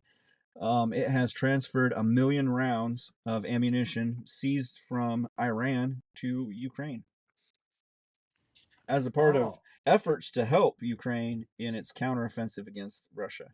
Like we didn't realize what Ukraine was doing. Well, one of the biggest news stories of the day is we're building a wall. Oh, we are. Yeah, if Trump would have built a wall, we'd be fine. But now Biden, he's going to save us and he's going to build a wall. He's when Trump said build a wall, it was the end of the world as we knew it. Yeah. The humanity, yeah. racist, misogynist, all the words, and now we're building a wall. Now we're gonna build the wall, and it's okay. We're gonna put the buoys in the river. We're gonna build a wall. We're gonna build the wall, and it's okay.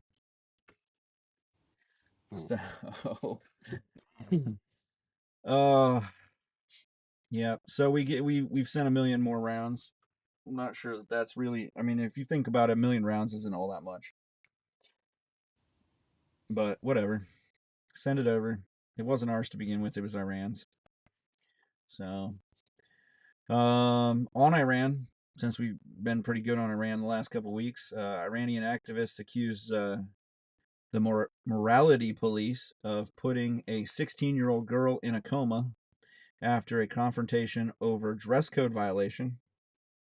Alleged incident comes more than a year after the 22-year-old Mahsa Amini died in the hands of the morality police, sparking a month-long anti-government protest. Where is this at? Iran. Oh. So at least we're not Iran and have a morality police.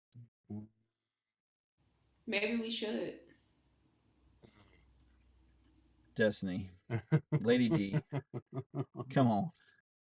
So. Try something new. Who's determining what the morality is? The morality police, obviously, they're killing people on the street. I mean, who determines the morality? Is it the sheikh or the? I think that's. I mean, because it's a theocracy, in its greatest form. Yeah, it's going to be the sheiks and the.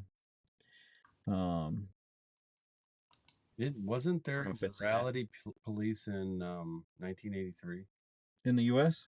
No, in the book. Oh, I don't know. I don't remember it as super vividly, but yeah, I thought there was. Definitely could have been. Oh, that's good. I mean, we honestly have set in motion a morality police with our, the ability to. Well, was it there? There's a Department of Misinformation. Well, it came in a long time ago when we decided we were going to consider certain things hate speech. Mm-hmm. Because now you are, it's now governing the intent of a person. It's now governing, Oh yeah, it's not just so murder; it's hateful murder. right. Like, person's dead, whether they're dead or dead The law was dead. broken, whether you Yeah, that's hated right. it or not. So,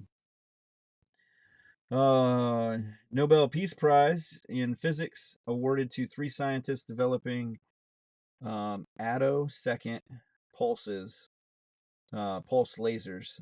Basically, they approach, can measure the electronic dynamics at a time scale of 1/100000th of a second.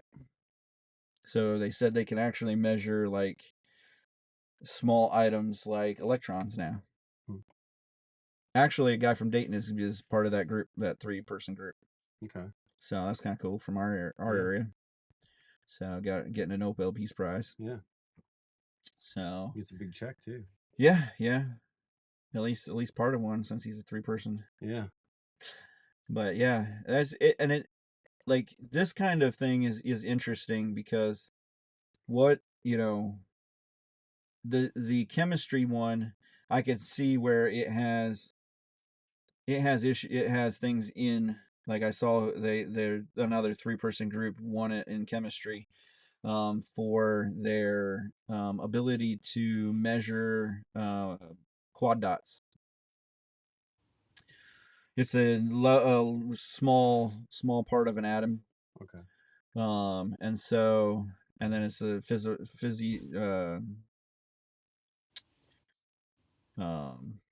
a small part of an atom, and it's a tiny thing in space and stuff where they can, like, start to map out, Nano. small nano, yeah, in space. So, and you can see where, like, once you can get into that size, how small you can create, medical things, whether it's good or bad. That's the kind of the conspiracy side of things, is where you're like, this could be not so good. Yeah, we need Jay Boots. Yes.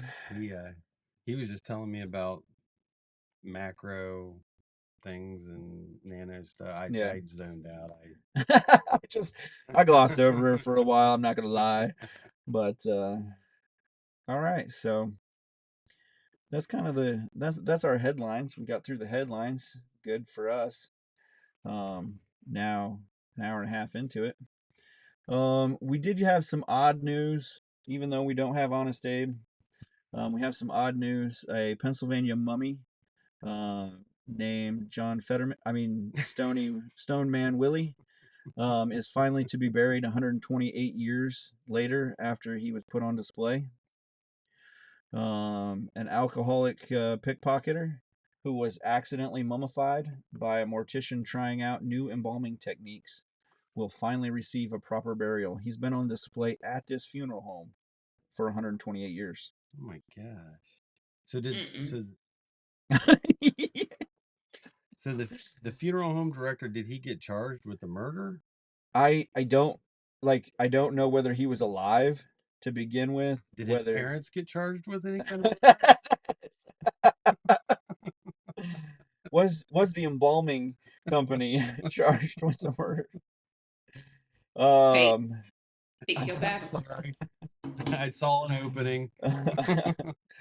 He's no, he was dead in the beginning. He was unidentified man, died of kidney failure, in a Reading jail in 1895. The Undertaker, Theodore Allman, tried to preserve the body of the deceased using arterial embalming, and his experiment ended up working a little too well. So he's been he's been like mummified so that he looks like. So he died of natural causes. Yeah, And then this and guy's then like, I got this new thing I want to I try. want to try this out. Yeah. Yeah. Well, he winning. Yeah, I mean, he probably revolutionized the funeral game, but you know, there you go. So, um, so I've got two women style stories that men kind of were invading. So biological males were banned from a women's international fishing event after a team refused to compete with a trans identifying teammate, and they say it's unfair. All right, now. Next topic.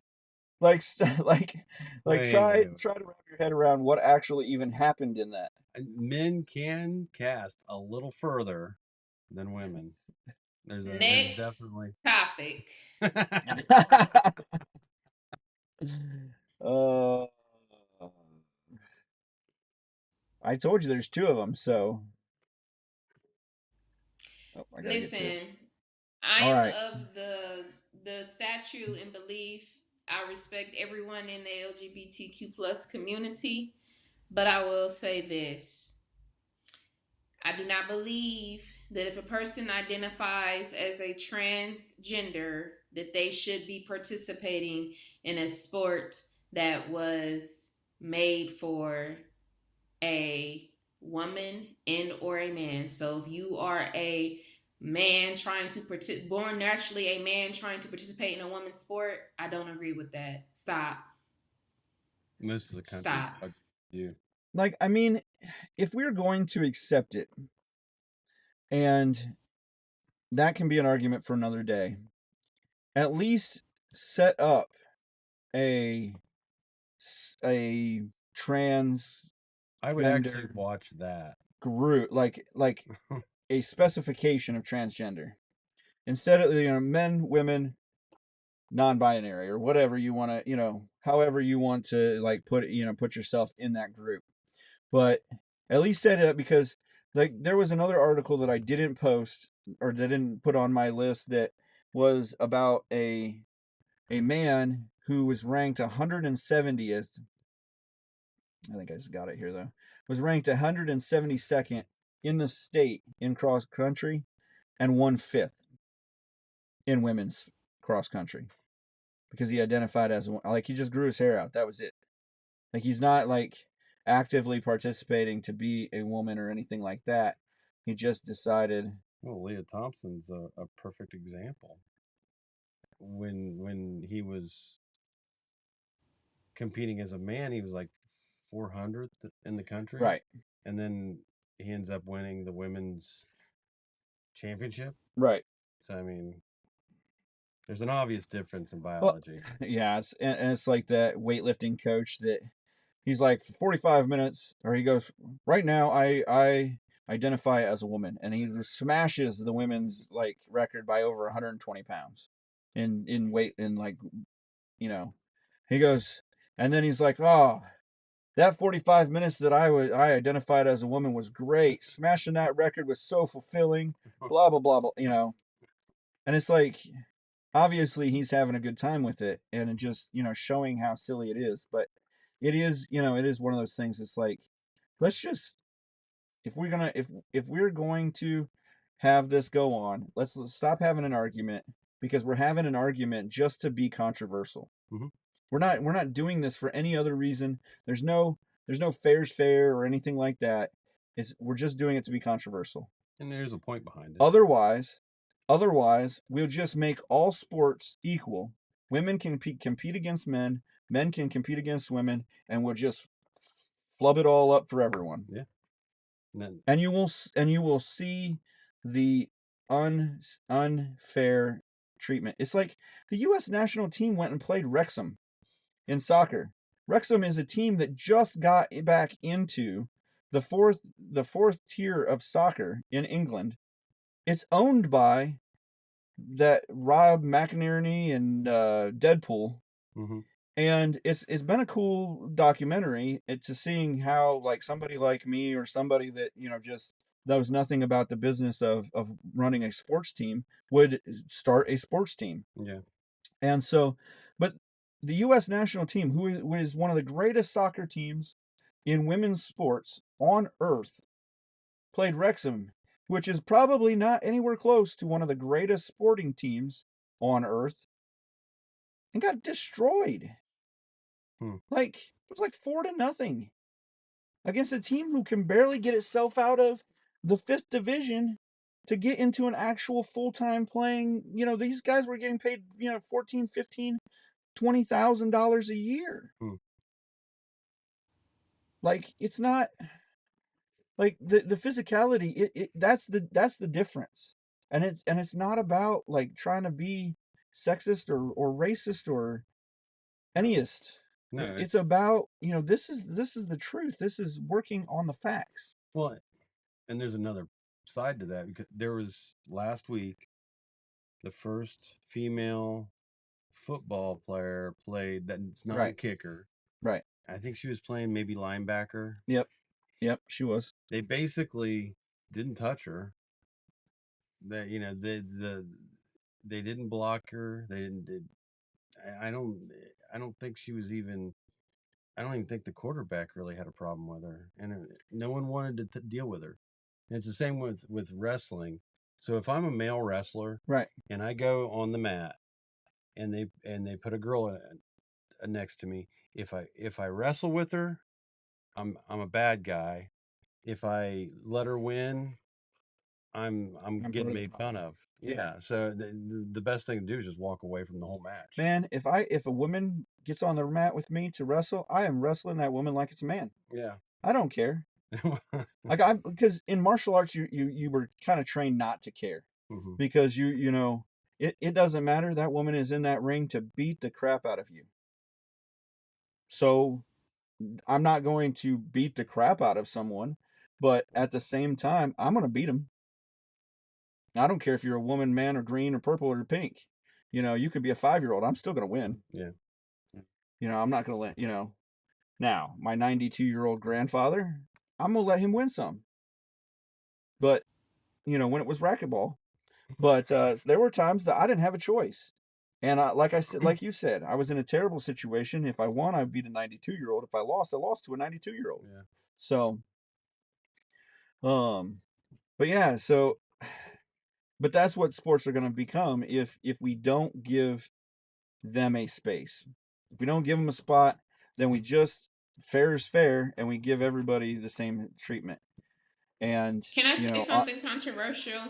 Sure, go for it. Might as well. Why? Why must we give them a spot? Because if we don't, women will have no spot.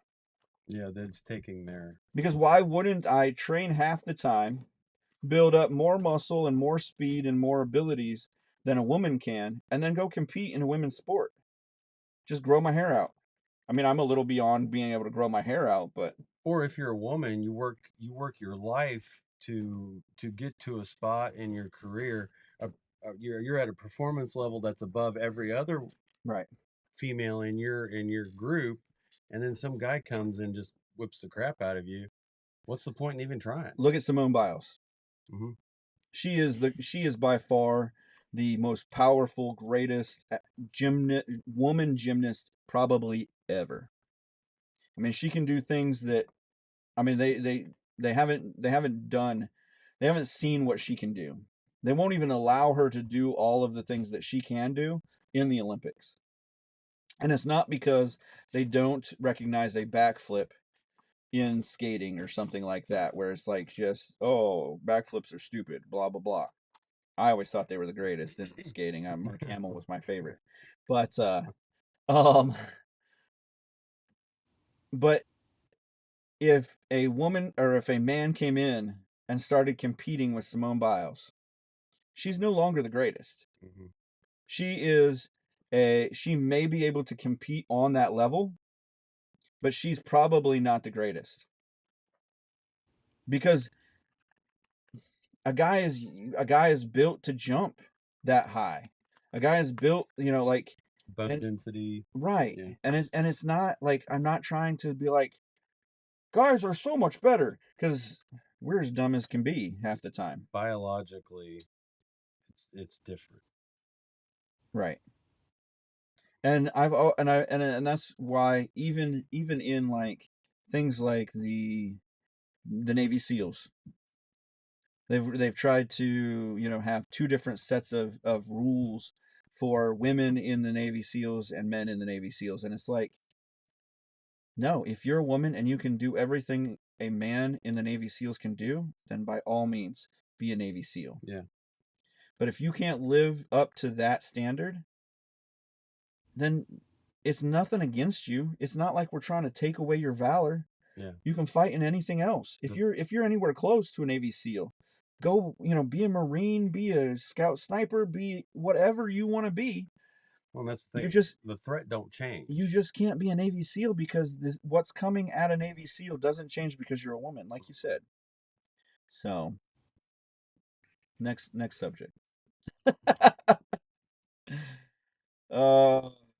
Customs officials seize giraffe poop from travelers at Minnesota airport.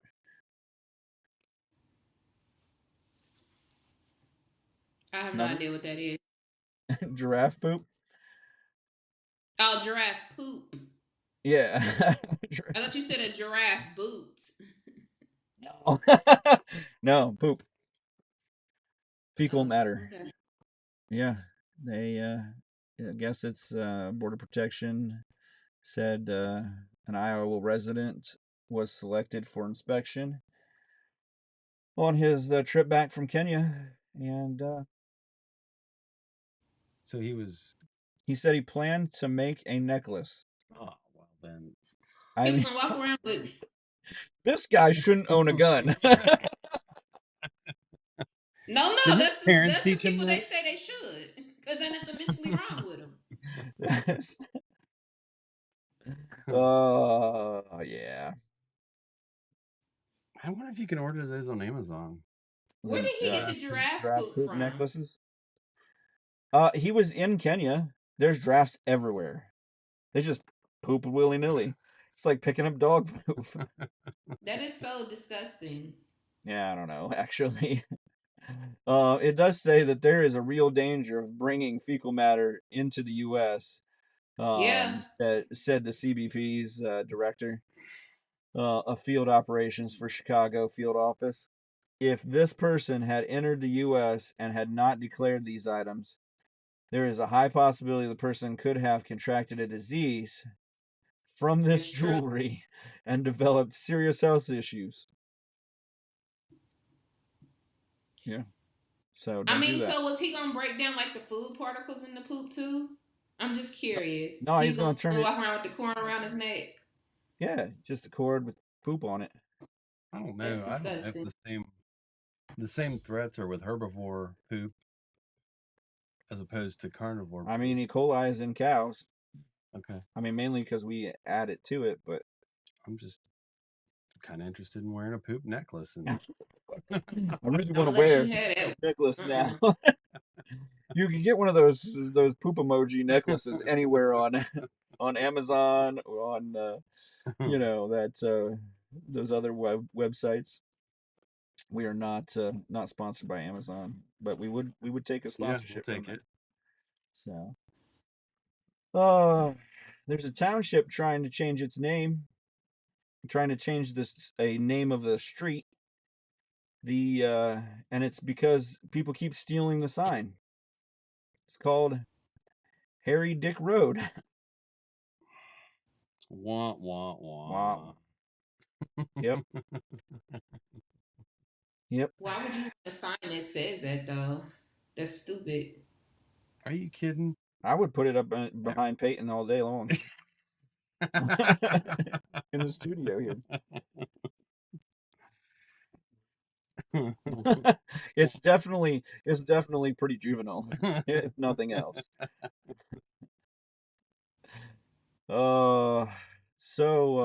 Last odd news article here, or last odd in the odds news.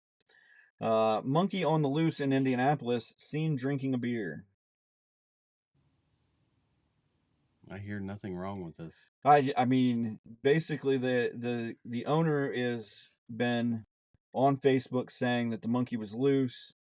Somebody said that they saw the monkey running through the streets and stuff. And then one person said that they had seen them sitting on a trash can drinking the leftovers of a beer. That's the problem. That's fake news. Mm-mm. Have you ever seen Every Which Way But Loose with Clint Eastwood? And he drinks beers. The monkey drinks beers. I mean, a As an lot of people orangutan. buy beers for their dogs. They even have a whole line of dog beers now and stuff. So I'm sure that this is pretty normal for monkeys. I would like to They have do one. say that in the state of Indiana, it is legal to have a monkey. It is. Yes. You just have to register it as a exotic or dangerous animal. So in the state of Ohio, it's no longer, Yeah, because they can rip your face off. the tigers actually ate those people. But yeah, in Indiana, obviously they don't care about their people being eaten by exotic animals, or whether their mental health is available for having a tiger. I remember a story of a lady in New England that had a chimpanzee named Cookie, and that chimpanzee eventually ripped her face off, like peeled it back. Well, and that's what, like, people don't understand. Like, back in the day, like the circus would come to town, and they would have like strongman competitions against chimpanzees Yeah. and stuff like that, because the chimpanzee's smaller than us, Mm-hmm. but the muscle mass on a chimpanzee is so much bigger and more. Like, their muscles are wound different, They can and pull like your arm off and beat you with it. and that's what would happen is, like, the chimpanzee would pick you up and throw you in the air and stuff like that. They give you like 30 seconds to get thrown around, and then they'd come in and be like, "You're lost." So, or they teach the chimpanzee to arm wrestle. Yeah. Back in the day, you could do anything. Oh yeah. Now it would be considered animal cruelty, and you can't even have elephants at the circus anymore. Shame. You're definitely not riding the camel. Or grabbing its poop and putting it around your neck. Well, definitely not doing that. 4 men are being held captive in Canada for as political prisoners. In Canada. Canada. You thought that it was only Iran or China or Russia, North Korea. Canada's a bunch of Nazis, from what I hear. Canada has invoked Emergency Measures Act for the first time in Canada's history, suspend civil liberties of Canadian citizens, and the Freedom Convoy led to this act.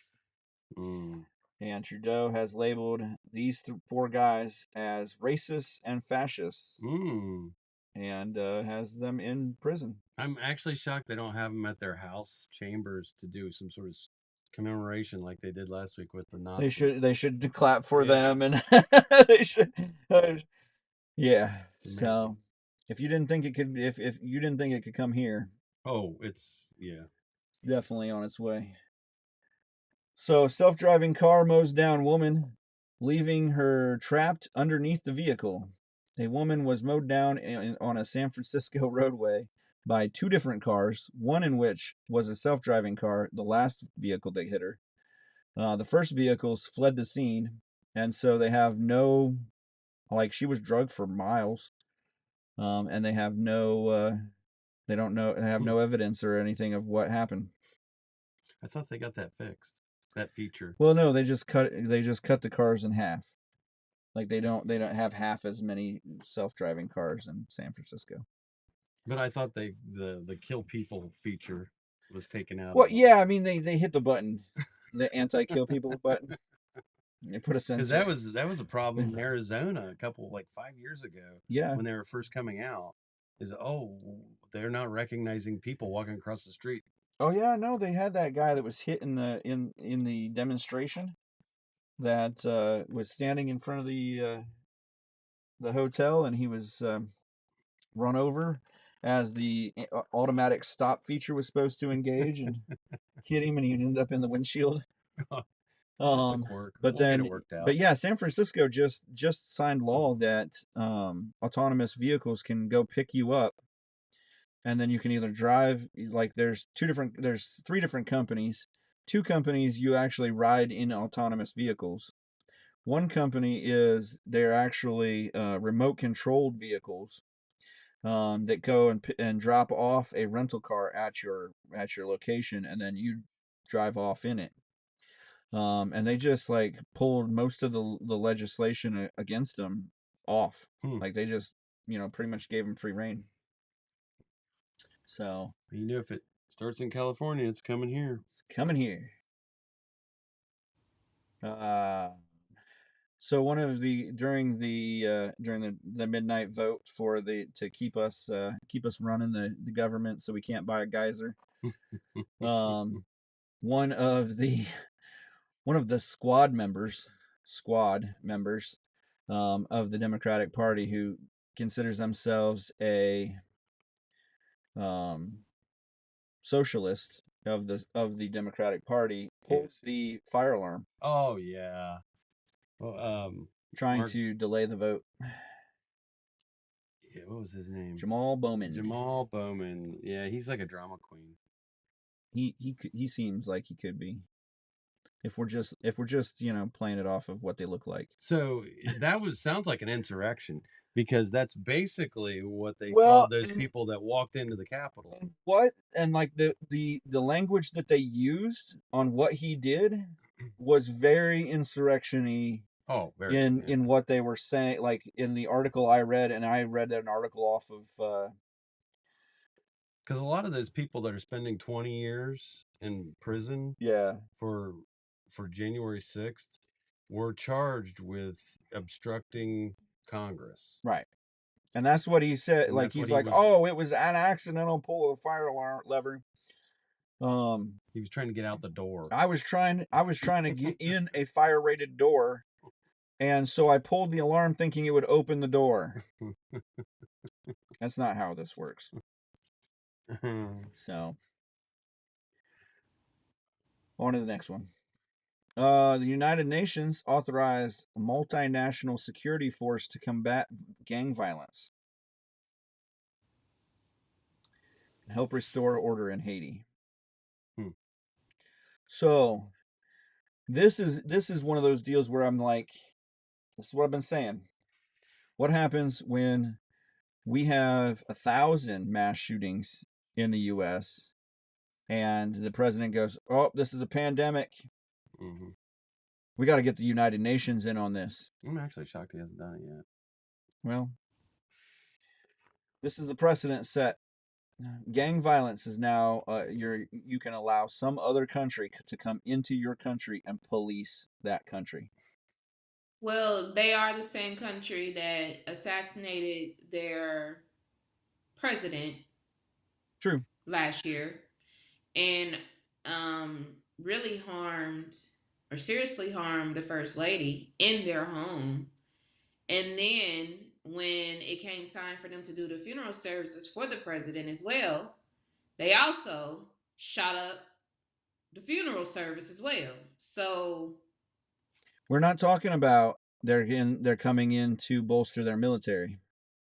We're talking about they're coming in to police the country. Well, they need some type of police. I understand that. But we go back to this whole thing of who do you allow to police or to legislate your country? Where does the line stop? Like, if you can't get it under wraps, is it cool if the United Nations comes in and takes care of things for you? Like the border control situation. We can't stop 20-some, 30, 200,000 people coming over a day, whatever number it is. So is it cool if the United Nations comes in and becomes our police force? Then effectively, we're no longer policing our country. Well, guess what? We're talking about Haiti. We're talking about Haiti. We're talking about Brazil. We're talking about Canada as a country that just imprisoned 4 people for hate speech.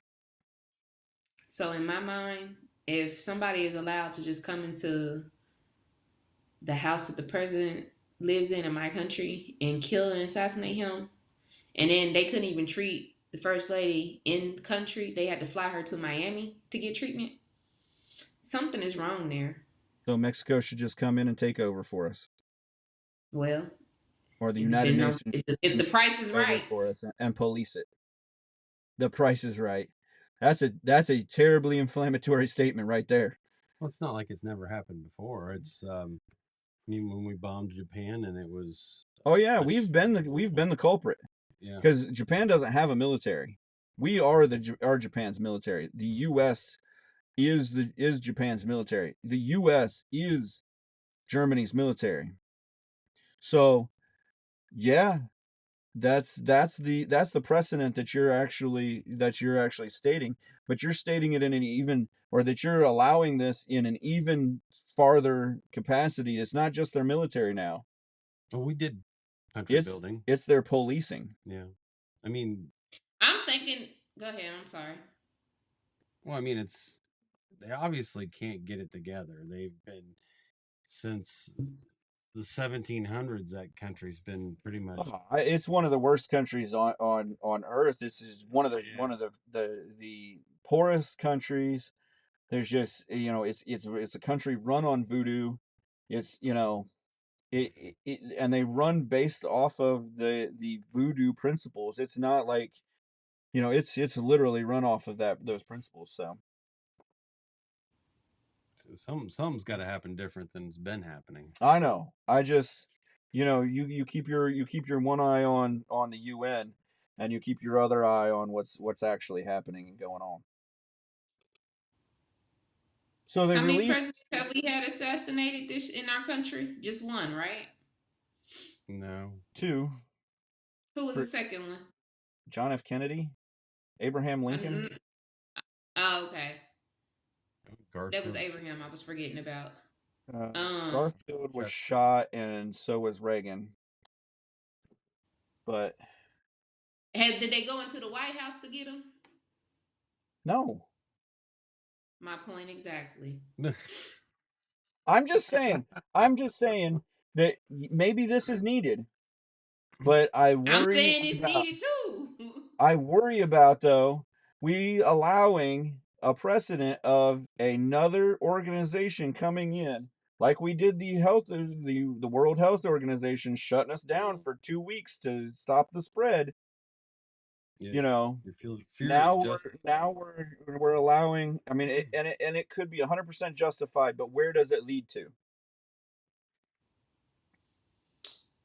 We'll have to wait and see. It could be better. You just never know. I guess, but I've never seen it be better. Well, it's got to be better than what they got going on right now. Yeah, I mean, it could be better for them, but I can't see this precedent being a good precedent to set. Yes, we've gone, but it's always been the U.S. has gone in as a peacekeeping, helpful group, or helpful as quotation marks are, what after we punched well, them. When do you think? Yeah, definitely. After we beat the crap out of you, we pick you up and have a beer. That's a man's world. When do you think that we became? When do you think that we stopped minding our business? Because it's evident we definitely are nosy and like to be in other people's business when it comes to a lot of these countries. We stick our have nose in stopped stuff a that has lot of, nothing to do we've with actually us. stopped a lot of minding our own business, and we've seen Afghanistan fall. We've seen Iran now has nuclear capabilities, most likely. North Korea has something. I don't know whether they have, they mostly have rockets, I think. But we have pulled out of a lot of those countries. And in Ukraine, back in the 80s, we probably would have taken over Ukraine and fought this battle for them against the Russians and started World War III. So we have pulled back quite a bit in our political standings. Well, And Haiti needs help. Haiti does need some help. I'm just saying the help should come from the Clinton Global Initiative. There you go. A private third party. Something other than the UN. It's scary to me. Well, Because, and it's scary to me because I'm one of those people that can extrapolate it out. That I can see that if it goes to Haiti, then why not Venezuela, which is a bigger, more prosperous country. And then if you say, oh, well, Venezuela's having issues, And that's, it's kind of like where the U.S. is having issues with, civil unrest. Ferguson's on fire. Now Seattle's on fire. Now Portland's on fire. And we're all on fire. It's all on fire. It's fire, guys. And so then we bring in the UN to police those three cities. Well, then, the insurrection goes, or, something blows up, and now, Texas is upset and something's going crazy there, or, Texas is ready to secede. So then you bring the UN to attack, to occupy Texas, or what do we do here? How does this end up working? And so I can see where, like, maybe it's just Haiti and maybe Haiti needs it. But in the end, like you said, the people in Haiti made Haiti. There's, they don't seem to mind it. Gotta change hearts. Because unless they really minded it, none of them would be there. Yeah. So you be a hoodlum all your life, okay? True. So we're going to be the I mean, Catholics. you can, but it's not going to lead to colonize them. good results. We want to colonize them. Yeah, just make it a state. Because that worked Problem out. done. That worked out real well with South Africa. The Dominican too. We'll just take that whole thing. Yeah, the actual island, the Dominican Republic, is beautiful. Oh yeah. And when it's not being destroyed by a hurricane. So Forbes put out a 400 list of Americans, the richest Americans. Elon Musk, obviously, top of the list. 251 billion. Bezos. If he hadn't had a divorce, I'm saying he'd be like 400 million. But he's at 161 billion. Billion. Larry Ellison, 158 billion. The one, like, that's the top three. Really, the one that was kind of everybody was super surprised about, and really ends all debate. Michael Jordan, $3 billion, only athlete on the list. Who's the GOAT? Michael Jordan. Michael Jordan, always been. Mm-hmm. I saw a thing like today about Shannon Sharp arguing about how LeBron's the GOAT. Nope. Not even close. No way. LeBron's been in the league for like 18 years. Michael Jordan walked out a champion. There's twice. Yeah. Walked out a champion twice. Once to play baseball, once to just walk out and say goodbye. Michael Jordan. Oh yeah. The GOAT. The GOAT of GOATs. Every ex-general will agree. Yep. Destiny, or a little Lady D, you know nothing about that, do you? Do you remember seeing Michael Jordan play? Or is Michael Jordan just a shoe company? First of all, stop trying to tell my age. Secondly, because black don't crack. Secondly, do I recall who Michael Jordan is, or is he just a shoe company? I know who Michael Jordan is. Thank you. He used to play for the Chicago Bulls. I used to watch him when he used to play for the Bulls. He also used to play for when he was a baseball player. Was it the Mets? Who did he play for? Chicago. Yeah, White Sox. The Birmingham White Bees. Sox. Okay, one of them. I'm getting my teams confused. I'm not a baseball fan. Sorry, listeners. At the end of the day, I know exactly who Michael Jordan is. You tried it. Know? His prime, his life, his prime of his career and his life was during my era. Thank you. Do you know that he played for the Washington Wizards also for 2 years? Yeah, I remember the black team, right? With the black jerseys, black and blue or something like that, with the white stripes. Yeah, blue with the yellow. Oh, okay, yeah. Wizards. I'm a college football fan. I don't know nothing about all that, but yeah. Man, I remember I was sitting up at night. That night he hit the shot. I sat there and watched. I just sat there and watched the whole thing. Like, I normally don't care about you getting a trophy or whatever, but that was just a shot. That was it. Oh, yep. Followed it on newspaper. My dad was the newspaper delivery. Followed that whole series on newspaper. Got to see a few games because it was late. I was little. I had a curfew and all that. But yeah, saw him hit that shot, and I was like, oh, you just witnessed the greatness. The greatness. Oh, all right. We did it. We solved the goat of goats. So, last article, unless you got anybody else got something that they want to play before this one? Mm-mm. Lady D. You No. want to? No. Okay. We're good. All right. It's that time of year again. Cast your votes for the Fat Bear Week. Fat Bear Week. The greatest week of October. It's Fat Bear Week. It's the 4th to the 10th. You can get on their Fat Bear website, and you can vote for the best fat bear. They have bears called Chunk. They have bears called Grazer. Some of them only have numbers. They have a Walker. Yep. And this is basically the fat bears from, let's see what they're from a certain area. Oh, the Katmai National Park and preserve. Yeah, tons of bears. So it's not a hunting. No, it's not their ecosystem they're preserving their ecosystem. Big brown bears. Okay. Huh.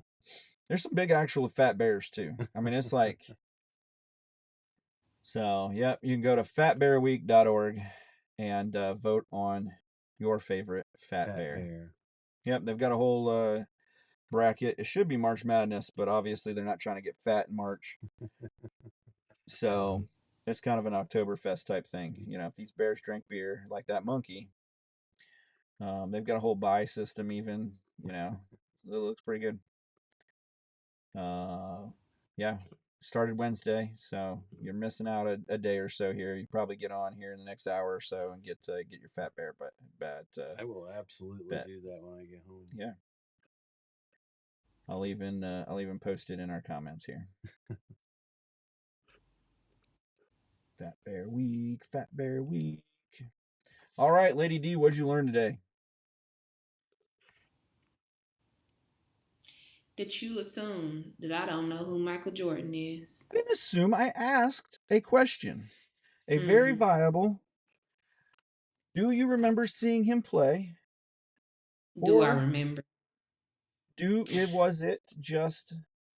Is he, for a lot of people in your age group, you would have been young. Hold on. Because what we not about to do is, you never to try to put me out there like I'm just this young buck. Still wet. You are a young buck. I'm not. It's not a bad thing. Hang on to that youth. You're a youngish buck. Like, you have some years, so you have some wisdom. We have you on the podcast, so we obviously respect your wisdom. I'm an old soul who been here before. You sound like a young buck saying you're an old soul. Oh, man, Explorer is a fat bear. So, check out Payton, the fat bear. What'd you learn? I learned that as a poop necklace may not be as safe as you might think it is. I'm worried that you think it's a safe thing. So,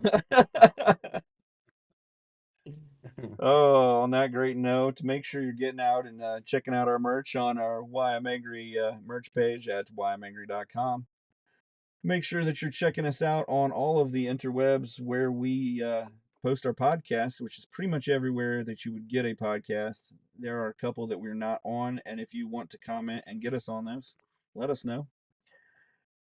Make sure that you follow, like, and share so that we can stay relevant and to you. Remember to follow, like, and share the Why I'm Angry podcast across all social media platforms and anywhere you get your podcast. The Why I'm Angry podcast ends now.